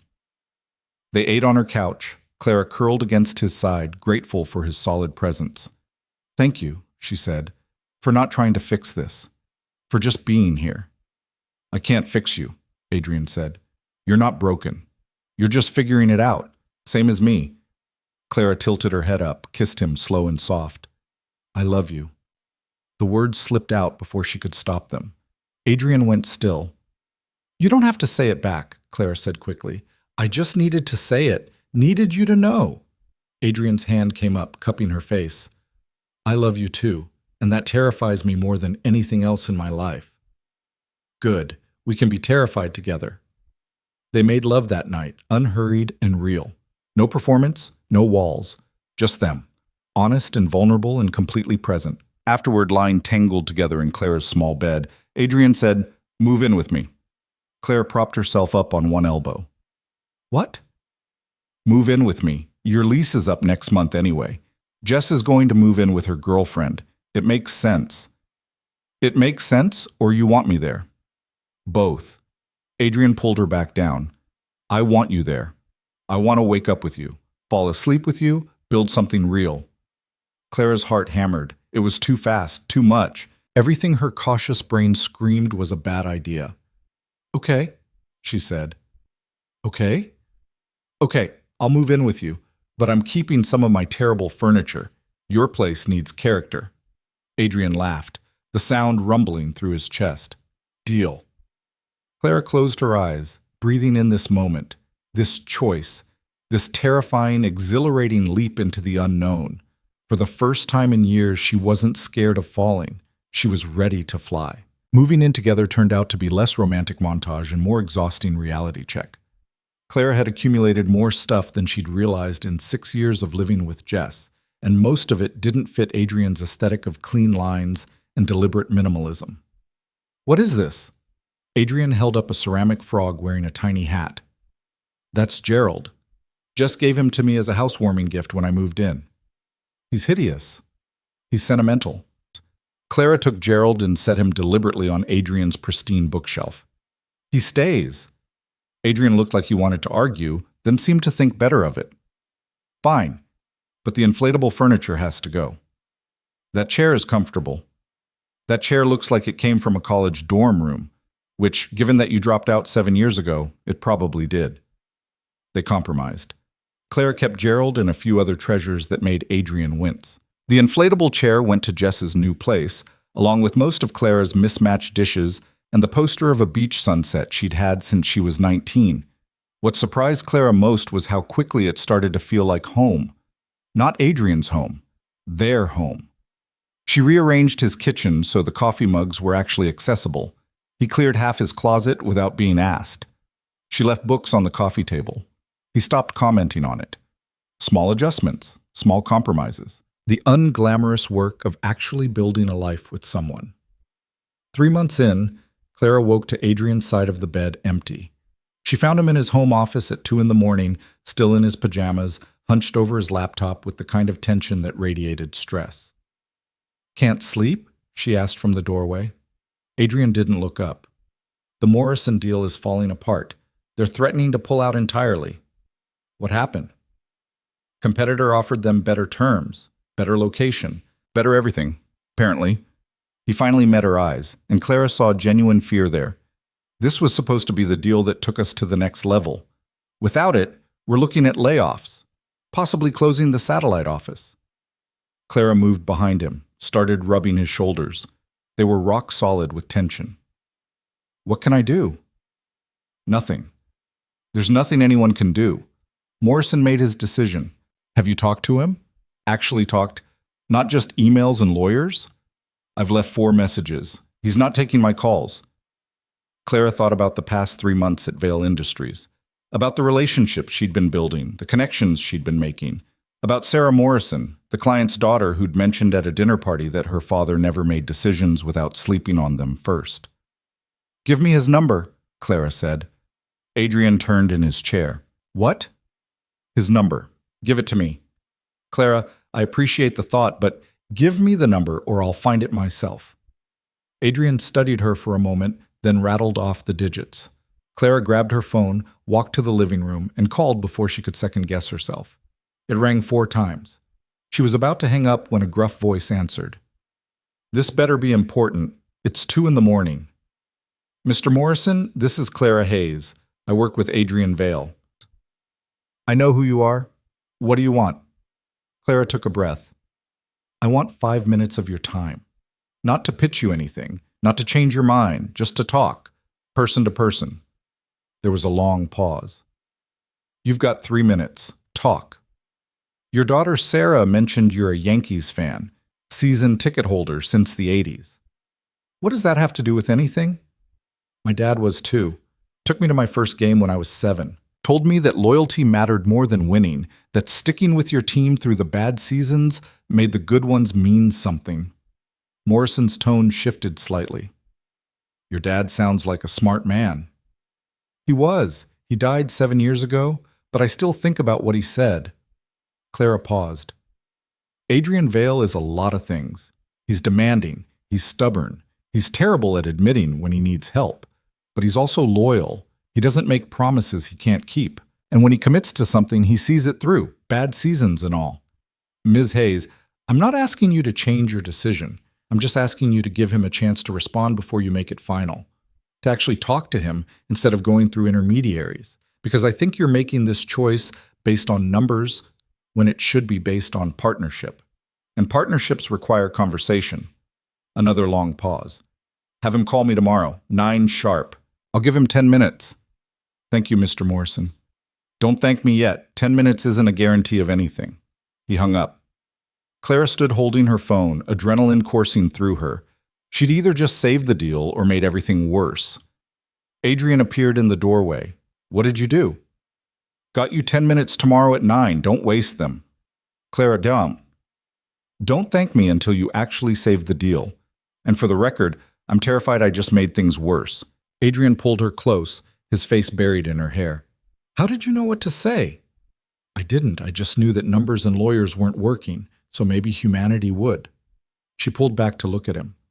What are you going to tell him tomorrow? The truth. That we want this partnership because we believe in the project, not just the profit margin. That we're willing to negotiate on terms if it means building something that lasts. That's good. Lead with that. Adrian kissed her forehead. Come back to bed. I need to be coherent tomorrow. The call at 9 lasted 45 minutes. Clara tried to work but couldn't concentrate, kept glancing at Adrian's office door. When he finally emerged, his expression was unreadable. Well, she asked. He's giving us another week to match the competitor's offer, and he wants you at the next negotiation. Me? Why? Because, and I quote, anyone who calls me at 2 a.m. to talk about baseball and loyalty deserves a seat at the table. Adrian's smile was small but genuine. You just became the company's secret weapon. Clara wasn't sure how she felt about that. Being useful was good. Being relied on felt like pressure she wasn't sure she could handle.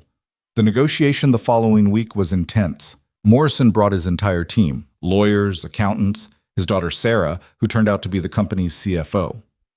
Adrian brought Linda, their lead attorney, and Clara. For 3 hours, they went back and forth on terms, percentages and timelines and contingencies that made Clara's head spin. She contributed when she could, mostly by reading the room and suggesting breaks when tensions got too high. They didn't get everything they wanted, but they got the deal. Modified terms, tighter timeline, but it was solid. A real partnership instead of a transaction. When Morrison finally shook Adrian's hand, he turned to Clara. "You remind me of my late wife. She always said business was about people, not just numbers. Took me 20 years to learn she was right." "Thank you, sir." "Don't thank me. Just keep that one." He nodded at Adrian. "Honest. He needs someone who will." After everyone left, Adrian pulled Clara into his office and kissed her hard enough to make her forget where they were. "That was," he started. "Professional misconduct?" Clara finished, breathless. "I was going to say incredible, but yes, also probably that." He rested his forehead against hers. "Thank you. For the call. For today. For all of it." "We're a team," Clara said. "That's what teams do." Word spread fast. By the end of the week, Clara had 3 clients specifically requesting her involvement in their accounts. Linda started CCing her on more emails. Adrian began bringing her into strategy meetings she had no business being in yet. It should have felt like victory. Instead, it felt like drowning. "I don't know what I'm doing," she confessed to Jess over dinner one night. "Everyone keeps acting like I have answers, and I'm just making it up as I go." "That's literally what everyone does," Jess said, stealing a fry from Clara's plate. "The difference is you're honest about it." "That can't be sustainable." "Why not? You're good at reading people, good at making them feel heard." "That's a skill, Clara. Not everyone has it." "But I don't have a business degree. I don't have experience. I'm just what? Just someone who's worked harder than most people I know? Just someone who's had to figure everything out the hard way." Jess's expression was serious. "Stop waiting for someone to tell you you're allowed to be good at this. You're already doing it." Clara wanted to believe that. But the imposter syndrome was loud and persistent.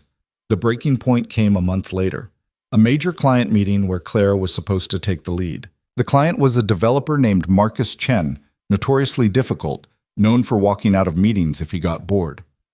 Clara had prepared for 2 weeks, knew the proposal inside and out, had practiced her presentation until she could do it in her sleep. And then Chen showed up with his entire team plus 2 investors Clara hadn't known would be there, and her carefully prepared presentation suddenly felt woefully inadequate. 10 minutes in, Chen interrupted. "This is the same pitch Vale gave me last month. I thought you were supposed to bring something new." Clara's mind went blank. She could feel everyone watching her. Adrian's expression was carefully neutral, but she could sense his tension. "You're right," she heard herself say. "This is the same framework, different details, same bones. And you know why? Because the framework works. It's gotten results for 8 other clients in similar situations. But you're not interested in what worked for someone else. You want to know what's going to work for you specifically." Chen leaned back. "Go on." Clara abandoned her presentation entirely, started asking questions instead. What were Chen's actual concerns? What had other firms missed? What would success look like to him? They talked for an hour. Real conversation, not pitch and parry. By the end, Clara had 3 pages of notes and a completely different understanding of what Chen needed. "Send me a revised proposal based on this conversation," Chen said as he stood to leave. "And Ms. Hayes? Next time, skip the PowerPoint. This was much better." After he left, Clara collapsed into her chair. That was terrifying. "That was brilliant," Adrian said. Linda and the rest of the team were nodding in agreement. "I completely abandoned the plan." "The plan wasn't working. You adapted. That's exactly what you should have done." Clara looked at her notes, still trying to process what had just happened. She'd gone off script, trusted her instincts. And it had worked. Maybe she could actually do this. The revised proposal took 3 days to pull together. Clara worked late every night, subsisting on coffee and takeout. Adrian tried to help, but she shooed him away. "I need to do this myself," she said. "Need to know I can." When she finally sent it to Chen, she felt like she'd run a marathon. Exhausted, but accomplished. Chen's response came 2 hours later. "This is exactly what I was looking for. Let's move forward." "Well done, Ms. Hayes." Clara read the email 3 times, making sure she wasn't hallucinating. Then she walked into Adrian's office and showed him her phone. "I did it," she said, and was mortified when her voice cracked. I actually did it. Adrian pulled her into his arms. I never doubted it. I did. Every single day. I know, but you did it anyway. That's courage. That night, they celebrated with expensive wine and cheap pizza, a combination that somehow felt perfect. Clara was exhausted and elated and still processing the fact that she'd closed a major deal entirely on her own merit. Can I ask you something? Adrian said as they sat on the couch, Clara's feet in his lap. Sure.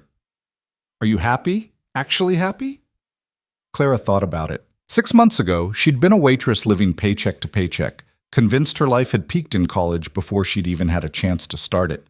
Now she had a career, a partner, a future that felt open instead of predetermined. Yeah, she said. I think I actually am. Are you? More than I've ever been, which terrifies me. Why? Adrian was quiet for a moment. Because I keep waiting for it to fall apart. For you to realize you can do better. For something to go wrong. Clara set down her wine. Adrian, look at me. He did, reluctantly. I'm not going anywhere. I'm not looking for better. I'm exactly where I want to be. Even when I'm difficult and controlling and terrible at expressing emotions? Especially then. Because you're also honest and loyal, and you push me to be better. And because I love you, all of you, even the parts you think are too broken to love. Adrian's eyes were suspiciously bright. I don't deserve you. Probably not. But you're stuck with me anyway. They made love that night with a tenderness that felt different from before. Like they were building something permanent, something that might actually last. The next few months were a blur of work and growth. Clara closed 2 more major deals, got promoted to senior client relations manager with a salary increase that made her cry in the bathroom. Started getting invited to industry events not as Adrian's +1, but as a professional in her own right. She also started getting recognized. A profile in a business magazine. An invitation to speak on a panel about client relations. People wanted her expertise, her opinion, her time. It was overwhelming and exhilarating, and sometimes felt like too much too fast. I need a break, she told Adrian one Friday evening. Just a weekend. No work, no events, no being on. Okay. What do you want to do? I don't know. Something normal. Something that reminds me I'm still a regular person. And they ended up at a diner not unlike the one Clara used to work at. She ordered pancakes at 8 p.m. and didn't care that it was weird. Adrian got a burger and actually relaxed, his shoulders losing their permanent tension. This is nice, he said. See? Normal can be good. I forget that sometimes. Forget how to just exist without an agenda. A waitress came to refill their coffee. She looked exhausted, moved with the efficient weariness Clara recognized from years of doing the same job. On impulse, Clara left a $100 tip on a $20 check. Adrian raised an eyebrow. Generous. I know what it's like. How much that job takes from you, how little it gives back. You miss it? No, but I remember it. Remember feeling like I'd always be stuck there. Clara paused. Sometimes I still can't believe this is real, that I'm actually here. It's real. You earned it. Did I? Or did I just get lucky that you happened to be in the right place at the right time? Adrian set down his coffee. Luck opened the door. You walked through it. Everything after that was you, Clara. Your work, your talent, your willingness to risk failing. Clara wanted to argue, but she was getting better at accepting compliments without deflecting. Thank you. For what? For seeing me. For giving me a chance when no one else would have. I didn't give you anything you didn't already have. I just got out of the way and let you use it. They stayed at the diner until closing, talking about everything and nothing. When they finally left, Clara felt more grounded than she had in weeks. The weekend reset helped, but by Monday, Clara was right back in the pressure cooker. A new client with impossible demands. A conflict between 2 team members she had to mediate. A proposal that needed to be rewritten from scratch because the first version missed the mark completely. She was working late on a Thursday, alone in her office, when her phone rang. Unknown number. Clara Hayes. Clara, it's Patricia. Patricia Blake. Clara's stomach dropped. She hadn't heard from Ethan's mother since the wedding. Mrs. Blake, what can I do for you? I need a favor, a business favor, not a personal one. I'm listening. I'm on the board of a nonprofit. We're hosting a fundraising gala next month, and our event coordinator just quit, left us completely in the lurch. Patricia paused. I need someone who can handle high-profile clients, manage complex logistics, and navigate difficult personalities. Your name came up. Clara was too surprised to respond immediately. I know we haven't exactly been friendly, Patricia continued, but I'm practical. And from what I hear, you're very good at what you do. This is a business proposition, paid, of course, competitive rate for the work involved. Why me specifically? Because you impressed Robert Morrison, and Robert doesn't impress easily. Because you've built a reputation in 3 months that takes most people 3 years.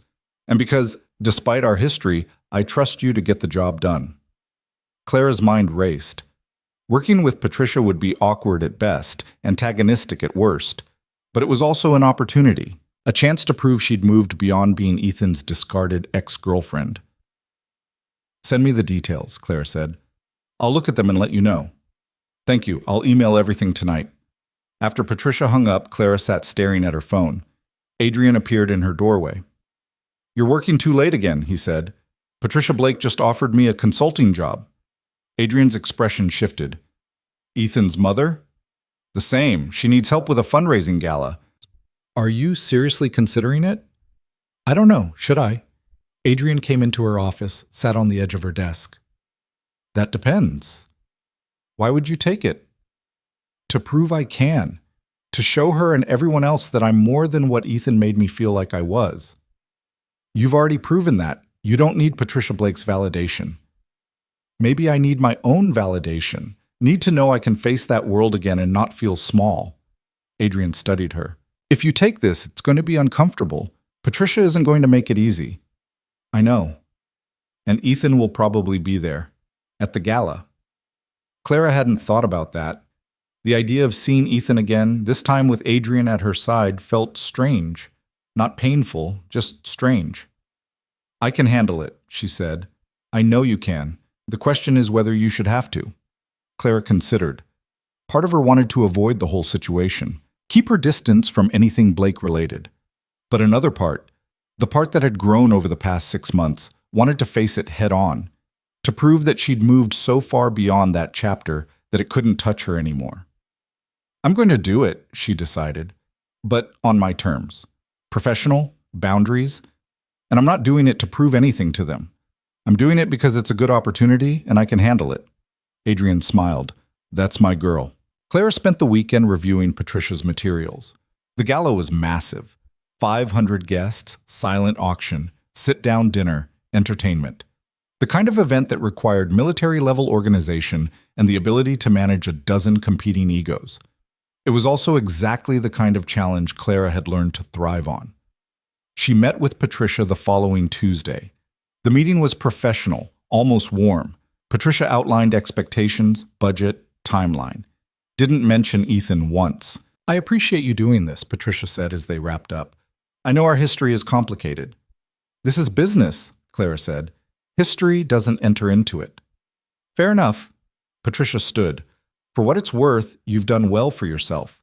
Better than I expected.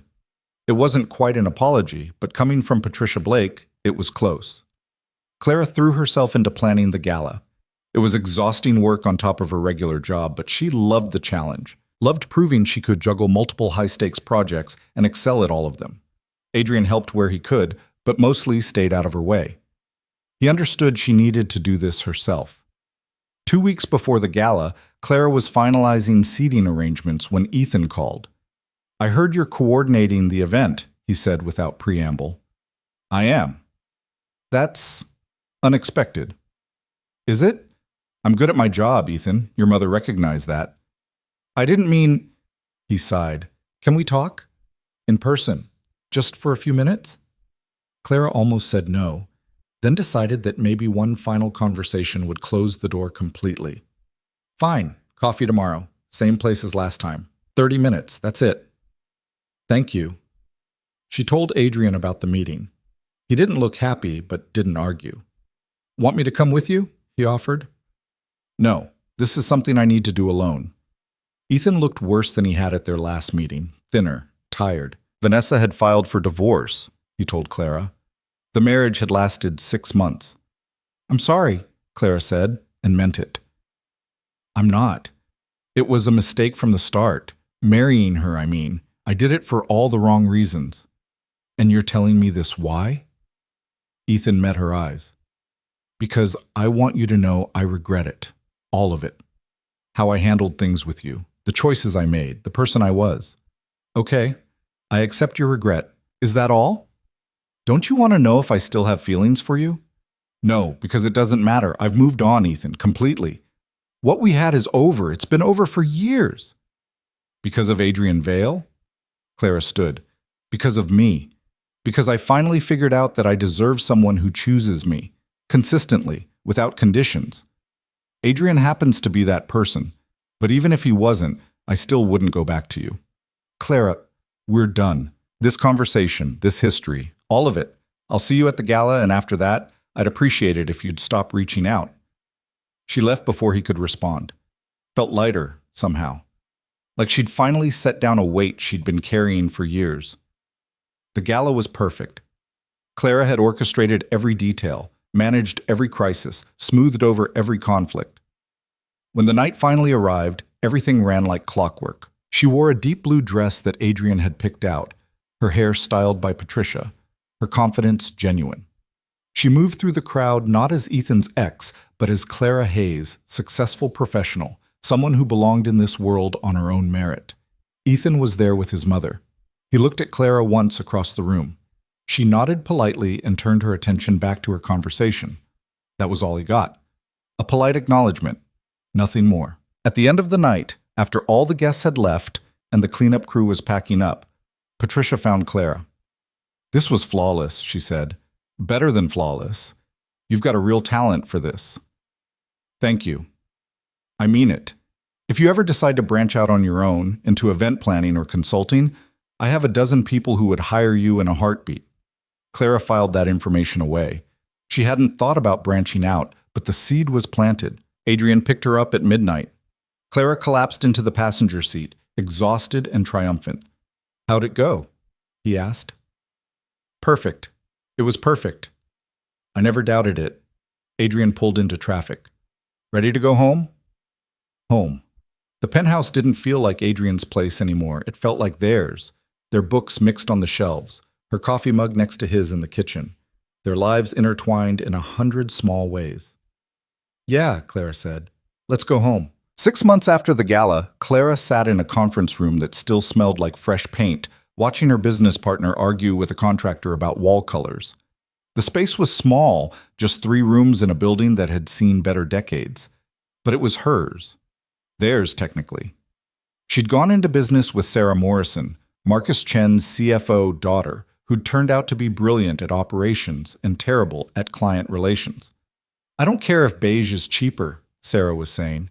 We agreed on gray, light gray, professional gray, not whatever this sad oatmeal situation is. The contractor looked exhausted. Ma'am, I've repainted this room twice already. Then 3rd time's the charm, gray, like we discussed, like the sample I approved. Clara intervened before Sarah could make the man cry. We'll take a look at new samples tomorrow. For now, let's call it a day. We've all been here since 6 a.m. The contractor fled. Sarah collapsed into one of the chairs they'd assembled that morning from a box. I'm too demanding, aren't I? You're particular. There's a difference. My ex-husband used to say I was impossible to please. Your ex-husband was an idiot who didn't appreciate that you have standards. Clara sat next to her. The walls will be fine, even if they're beige. They're not going to be beige. I refuse to start a business in a beige office. We're making a statement. Clara smiled. This partnership had been Sarah's idea, floated casually over drinks after the Morrison deal closed. What if they went into business together? Consulting, event management, client relations, all the things they were good at, but on their own terms. Clara had said no at first. Too risky. Too scary. She had a good thing at Vale Industries, stability, a salary she could count on. But the idea had burrowed into her brain. What if she could build something of her own? Not Adrian's company or someone else's vision, but hers. Adrian had been supportive when she'd finally brought it up. Encouraging, even. Though Clara suspected he'd miss having her in the office every day. They'd gotten used to stolen moments between meetings, lunch breaks that turned into strategy sessions, the ease of working together. "You're sure about this?" he'd asked the night before she gave her notice. "No, I'm terrified, but I think I need to try." "Then try. I'll still be here either way." Leaving Vale Industries had been harder than Clara expected. Linda had hugged her, which Linda never did. The team threw her a party. Even Marcus Chen sent flowers with a card that read, "Don't be a stranger." Now, 3 months later, the business was real. Hayes Morrison Consulting. They had 5 clients, 2 employees, and more work than they could handle. It was chaos, and Clara loved every minute of it. Her phone buzzed. A text from Adrian. "Dinner tonight? I'm cooking." Clara. "You don't cook." Adrian. "I'm ordering in and plating it nicely." "Close enough." Clara. 7:30. "Don't burn the apartment down." Sarah glanced over. "Date night?" "Something like that." "You two are disgustingly functional. You know that?" "We have our moments." "I've seen you have exactly one fight, and it was about whether to alphabetize the spice rack. That's not a real fight." Clara laughed. "We fight. We're just boring about it." That wasn't entirely true. She and Adrian had their conflicts, about boundaries, about work-life balance, about his tendency to try to solve her problems instead of just listening. But they'd gotten better at navigating them, at speaking up before resentment built, at actually talking instead of assuming. It wasn't perfect, but it was real, which Clara had learned mattered more than perfect. She left the office at 6, stopped by the apartment she'd technically moved out of but still had a key to, and found Jess packing boxes. "You're really doing this?" Clara asked. "Rachel proposed. I said yes, we're getting a place together." Jess taped up another box. "Who knew domestic bliss was my thing?" "I'm happy for you." "Liar. You're going to miss having someone to complain to about Adrian." "I don't complain about Adrian." "You absolutely do." "He reorganized my closet by color. He scheduled my dental appointment without asking. He keeps trying to give me business advice like I didn't just close 3 major deals." Jess's impression was annoyingly accurate. "Okay, fine. I complain sometimes. But I love him." "I know you do. That's what makes the complaining so entertaining." Jess paused her packing. "Seriously, though, are you happy? Like, actually happy?" Clara thought about it. A year ago, she'd been a waitress convinced her best days were behind her. Now she owned a business, lived with a man who challenged her daily, and had a future that felt open instead of predetermined. "Yeah," she said. "I really am. Scared sometimes, overwhelmed often, but happy." "Good. Because you deserve it, even if Adrian is controlling about spice racks. He's not controlling, he's organized." "Same thing." Jess threw a pillow at her. "Now get out. I have packing to do, and you're distracting me." Clara arrived at the penthouse at 7:15 to find Adrian in the kitchen, cursing at takeout containers. "What's wrong?" she asked. "They forgot the spring rolls. I specifically ordered spring rolls." "Adrian, we have an entire feast here. We don't need spring rolls." "But I wanted spring rolls." He looked genuinely distressed, which was ridiculous and endearing in equal measure. Clara kissed him. "I'll survive without spring rolls. Come on, let's eat before everything gets cold." They settled on this couch with plates balanced on their laps, a habit that had horrified Adrian initially, but he'd learned to tolerate. Clara told him about the beige wall crisis. He told her about a deal that was giving him headaches. It was ordinary, comfortable, the kind of evening Clara used to think would bore her, but had learned to treasure. "I have something for you," Adrian said after they'd finished eating. "It's not my birthday." "I know, but I saw this and thought of you." He handed her a small wrapped box. Inside was a vintage business card holder, silver with delicate engraving. Claire's initials on one side, a quote on the other. She believed she could, so she did. "It's cheesy," Adrian said quickly. "If you hate it, I love it." Claire's throat was tight. "It's perfect. Patricia mentioned you were using a rubber band to hold your cards. That seemed insufficient." "You talked to Patricia about me?" "She called to offer you another consulting job. I may have mentioned the rubber band situation." Adrian looked embarrassed. "And she may have helped me pick this out." Clara started laughing. "You and Ethan's mother are now conspiring on gifts for me. This is the weirdest timeline." "She's not as terrible as I thought, still formidable, but she respects you." The feeling's mutual. Clara tucked the card holder carefully back in its box. Thank you. Really. You're welcome, Adrian pulled her closer. How's the business actually going, beyond the wall color drama? Good. Scary. We're meeting with a potential investor next week who wants to expand our services. Corporate training, team building, that kind of thing. That's ambitious. That's terrifying. We've been in business for 3 months. What if we expand too fast and crash? What if you don't expand and regret playing it safe?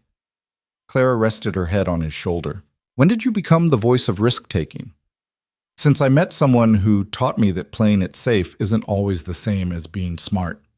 Adrian kissed the top of her head. You'll figure it out. You always do.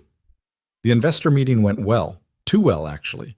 The woman, Catherine Walsh, wanted to invest $500,000 for a 40% stake in the company. Life-changing money, but also life-changing loss of control. That's huge, Sarah said after Catherine left. That's game-changing huge. That's also giving up almost half our company to someone we just met. But think what we could do with that capital. Hire more people, get a real office, actually market ourselves instead of relying on word of mouth. Clara knew Sarah was right, but something held her back, some instinct that said moving too fast could destroy what they were building. Let me think about it, she said. She spent the weekend running numbers, making lists, talking it through with Adrian, who carefully avoided telling her what to do. By Monday, she had her answer. I want to counteroffer, she told Sarah. $250,000 for 20%. We keep majority control. Slower growth, but sustainable. Sarah studied her.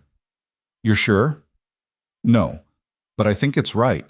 Catherine accepted the counteroffer. Clara signed the papers with shaking hands, feeling like she'd just made either the best or worst decision of her life. How does it feel? Adrian asked that night. Like I just bet everything on myself. Terrifying. But you did bet on yourself. That's progress. He was right. A year ago, Clara wouldn't have had the confidence to even start a business, let alone negotiate with investors. She was changing, growing, becoming someone she actually liked. The growth spurt came with growing pains. The company expanded faster than Clara anticipated. They hired 3 new employees, moved to a bigger office with properly gray walls, started taking on corporate clients that required travel and long hours.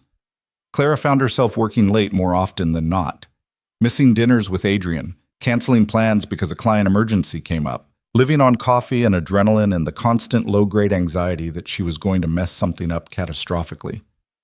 You look exhausted, Jess said when they met for lunch one day. Lunch. Clara almost canceled because of a meeting that ran long. I'm fine. You're running yourself into the ground. I've seen you do this before. It doesn't end well. This is different. This is my company. You have to take care of yourself or you won't have a company to run. You'll have a breakdown and a business partner who's furious you left her to handle everything alone. Clara wanted to argue. Couldn't. Because Jess was right. She was falling into old patterns, proving her worth through exhaustion, equating busy with successful. I don't know how to do this, Clara admitted. How to build something big without sacrificing everything else. You learn. You set boundaries. You trust other people to handle things.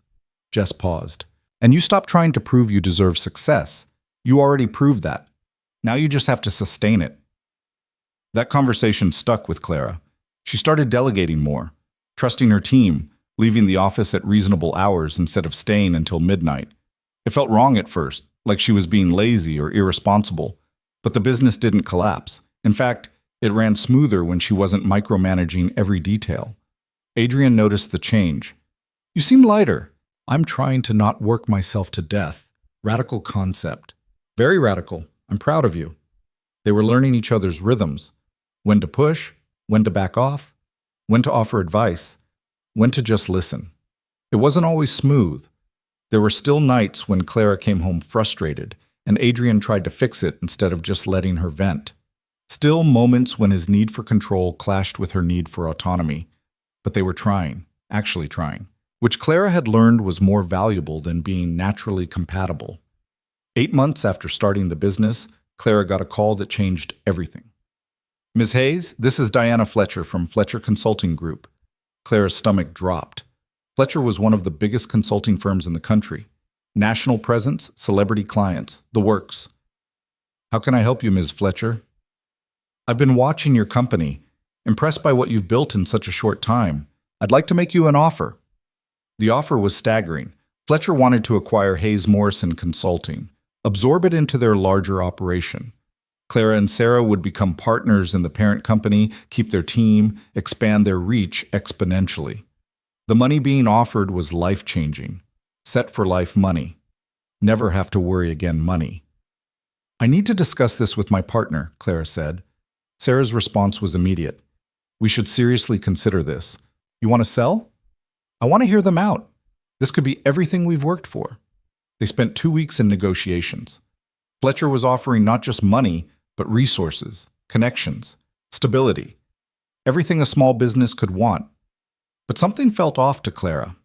The more she talked to Fletcher's team, the more she realized they didn't care about the business she and Sarah had built. They cared about the client list, the reputation, the assets they could strip and redistribute. Hayes Morrison would cease to exist except as a name on letterhead. I can't do it, Clara told Sarah after their 5th meeting with Fletcher's lawyers. Clara, this is 7 figures. This is everything. This is selling the thing we built so someone else can profit from our work. That's not everything. That's giving up. Sarah looked frustrated. Not everyone gets an offer like this. We'd be stupid to walk away. Then I'm stupid, but I'm not selling. The argument that followed was the worst they'd had.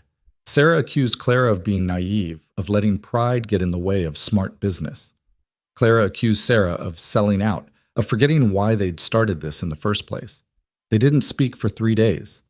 Clara agonized over whether she'd made the right call, whether her pride was destroying a partnership and an opportunity.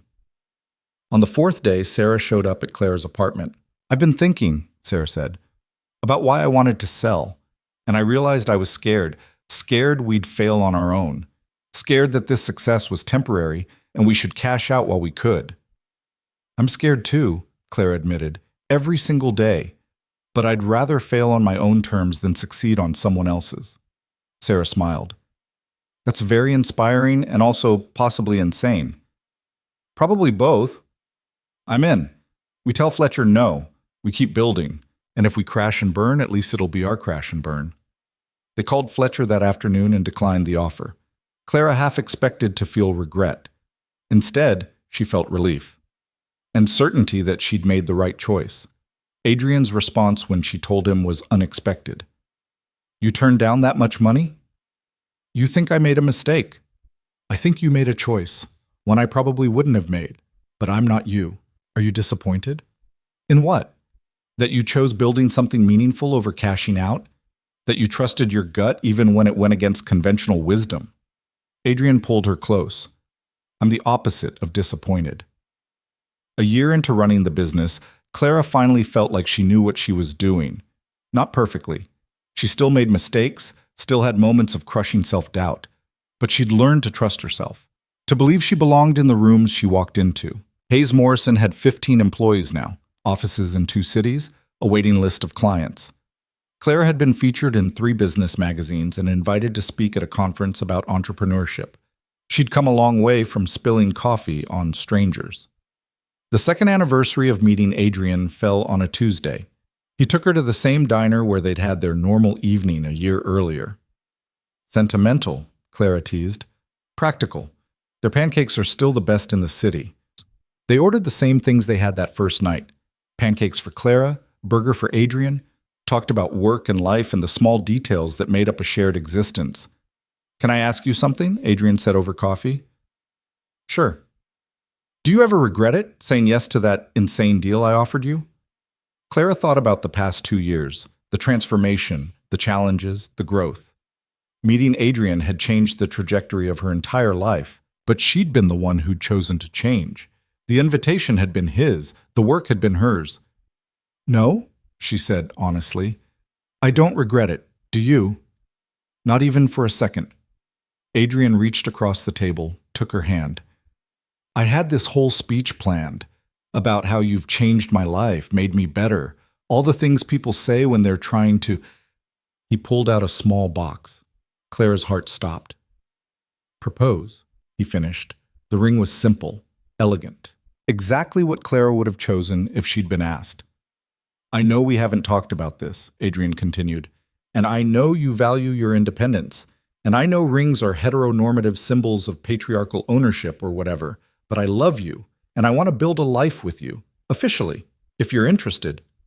Clara started laughing. Couldn't help it. That's the worst proposal I've ever heard. I'm nervous. I've never done this before. You're doing fine. Clara looked at the ring, then at Adrian. Ask me properly. Adrian slid out of the booth, got down on one knee in the middle of the diner. Several people turned to watch. Clara Hayes. You're difficult and stubborn, and you never let me get away with anything. You challenge me every single day. You've made my life infinitely more complicated and infinitely better. Will you marry me? Clara pretended to think about it. That's better. Still not great, but better. Is that a yes? That's a yes. Adrian kissed her right there in the diner. People applauded. The waitress brought them free pie. It was cheesy and perfect and exactly right. Driving home, Clara kept looking at the ring, kept processing the fact that she was engaged, that she was building a future with someone who saw all her complicated parts and wanted them anyway. Second thoughts? Adrian asked, catching her staring. No, just thinking about how different my life is from what I thought it would be. Better or worse? Different, but good different. Planning a wedding while running a business turned out to be its own special kind of chaos. Clara wanted something small and simple. Adrian kept agreeing to small and simple, then suggesting things that were decidedly neither. A string quartet isn't small, Clara said after catching him researching musicians. It's 4 people. That's small. Adrian. Fine. No string quartet. But we're having decent food. I refuse to serve my friends chicken that tastes like cardboard. They compromised. Small ceremony, just family and close friends. Nice food, but not excessive. Clara wore a dress that cost less than Adrian wanted to spend, but more than she'd ever spent on clothing. Adrian wore a tux and looked uncomfortable and handsome in equal measure. Jess was Clara's maid of honor. She cried through the entire ceremony, which was hilarious given that she'd claimed she didn't believe in marriage. You're a hypocrite, Clara whispered as they lined up to walk down the aisle. Shut up. This is beautiful. You're beautiful. I'm allowed to have feelings. The ceremony was short. Clara had written her own vows. So had Adrian. I promise to let you be complicated, he said. To challenge you when you need it and support you when you don't. To trust that you know what you're doing even when I think I know better. To build a life with you that's messy and real and ours. Clara's vows were simpler. I promise to keep calling you out when you're being controlling. To let you in even when it scares me. To choose you every day, even when it's hard. Especially when it's hard. They kissed. Everyone cheered. And just like that, Clara Hayes became Clara Hayes Vale. A hyphenation that Adrian had suggested, and Clara had accepted because it felt like the right balance of independence and partnership. The reception was exactly as chaotic as Clara had feared. Her family, what little remained of it, mixed with Adrian's business associates and their mutual friends in a combination that shouldn't have worked, but somehow did. Patricia Blake showed up, which surprised Clara. Even more surprising, she brought a gift. For your new venture, Patricia said, handing over an envelope. Inside was a check. A substantial one, made out to Hayes Morrison Consulting. Patricia, I can't. It's an investment, business, not charity. I expect returns. Patricia's smile was small but genuine. You've built something impressive. I'd like to be part of it. Clara hugged her, which clearly made Patricia uncomfortable, but she tolerated it anyway. Later, dancing with Adrian while Jess took approximately 1,000 photos, Clara thought about how far she'd come. Not just in business or relationships, but in herself. She'd spent so long believing she was the person Ethan had left behind, believing she'd peaked before she'd even started, letting that rejection define her worth. But rejection hadn't broken her. It had just revealed what was already there, strength she hadn't known she had, resilience she'd stopped believing in, the capacity to choose herself even when it was terrifying. Adrian had been part of that journey, but he hadn't saved her, hadn't fixed her. He'd just been honest enough to see her and patient enough to wait while she learned to see herself. What are you thinking about? Adrian asked. How I used to think happy endings were about getting the guy, having the career, checking boxes on some imaginary list of success. And now, Now I think happy endings are just new beginnings. And the work never really stops, you just get better at doing it. Adrian smiled. That's very wise and also kind of depressing. Welcome to life with me. It's complicated. Good. I like complicated. They danced until Clara's feet hurt and Adrian's formal facade finally cracked into genuine laughter. Surrounded by people who loved them, building a life that was messy and real and entirely theirs. 3 years later, Clara stood in front of a conference room full of college students sharing her story. The invitation to speak had come from her old university, the one she'd dropped out of to take care of her father. She told them about being a waitress who felt stuck, about taking a crazy risk on a stranger's offer, about building a business from nothing, about learning that failure wasn't the end of the world and success wasn't the cure for insecurity. The thing they don't tell you, Clara said to the room of eager faces, is that you're never going to feel ready. You're never going to feel like you deserve it. You're just going to have to do it anyway and figure it out as you go. A hand went up. Young woman, probably 20. What if you fail? Then you fail, and it hurts, and you learn from it, and you try something else. Clara paused. I spent years being defined by someone else's rejection, letting one person's decision to leave dictate my entire sense of worth. And you know what I learned? Other people's opinions of you, even people you love, are just their opinions. They're not facts. They're not destiny. After the talk, several students approached her with questions. One of them, a girl who reminded Clara painfully of her younger self, asked, "How do you know when to take a risk?" Clara thought about the wedding invitation that had started everything. The decision to say yes to Adrian's insane proposal. The choice to start a business, to turn down the acquisition, to keep building even when it was scary. You don't know, she said honestly. You just decide that the regret of not trying is worse than the fear of failing, and then you jump. Driving home, Clara called Adrian. He was in Seattle for a business trip, wouldn't be back until tomorrow. How'd the talk go? He asked. Good. Weird. I kept thinking about how surreal this all is. Which part? All of it. The colleges want me to speak to students, that I run a successful business, that I'm married to someone who actually likes how difficult I am. I more than like it. I require it at this point. You've ruined me for normal people. Clara laughed. Same, probably. Did you tell them about spilling coffee on me? Obviously. That's the best part of the story. That's the part where you assaulted me with hot beverages. I'm not sure it's appropriate for college students. Shush, you love that story. I love you. The story is just okay. Clara pulled into the driveway of the house they'd bought 6 months ago. Not the penthouse anymore, but a real house with a yard and room to grow. Room for the life they were building. Inside, she poured herself a glass of wine and sat on the back porch, looking at the city lights in the distance. Her phone buzzed with a text from Sarah. Fleming, account signed. We're officially too successful. I hate it and love it. Clara smiled. Hayes Morrison now had offices in 4 cities, 40 employees, more business than they could reasonably handle. They were successful by any measure. And it was exhausting and exhilarating and everything Clara had never let herself dream about. Another text, this time from Jess. Rachel and I are pregnant. IVF worked, due in January. You're going to be an aunt. Try not to corrupt my child too much. Clara called immediately. Oh my God, congratulations. Thanks, we're terrified. You're going to be amazing parents. We're going to be disasters, but hopefully loving disasters. Jess paused. How's married life? Good, normal. We had a fight this morning about whether to get a dog. Who won? Nobody yet. We're at an impasse. My money's on you. You always win the important fights. After they hung up, Clara sat with the quiet. Thought about all the people she'd been. The invisible waitress, the discarded girlfriend, the woman who'd taken an insane risk and somehow made it work. She wasn't perfect. Still had moments of crushing self-doubt. Still sometimes felt like an imposter in her own life. Still struggled with boundaries and delegation and the constant low-grade anxiety that she was one mistake away from losing everything. But she was trying, actually trying. Building a life that was hers. Making choices based on what she wanted, not what she thought she should want. Learning that happiness wasn't about checking boxes or meeting expectations. It was about showing up honestly, failing sometimes, trying again. Her phone rang. Adrian calling back. I forgot to tell you something, he said. What?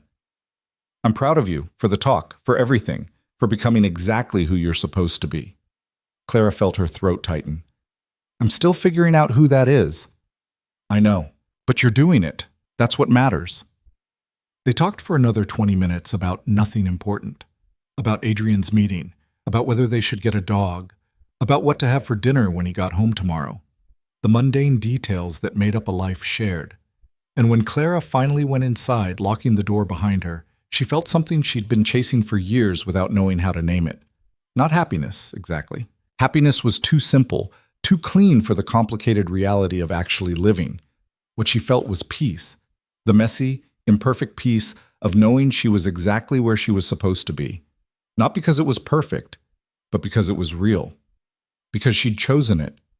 Because every difficult choice and terrifying risk had led her here, to this life she'd built from nothing but courage and stubborn refusal to stay small. The wedding invitation that had started it all was still in a drawer somewhere, a relic of a different life. Clara didn't need it anymore. Didn't need the reminder of what she'd survived or who she'd been. She knew who she was now, and that was enough.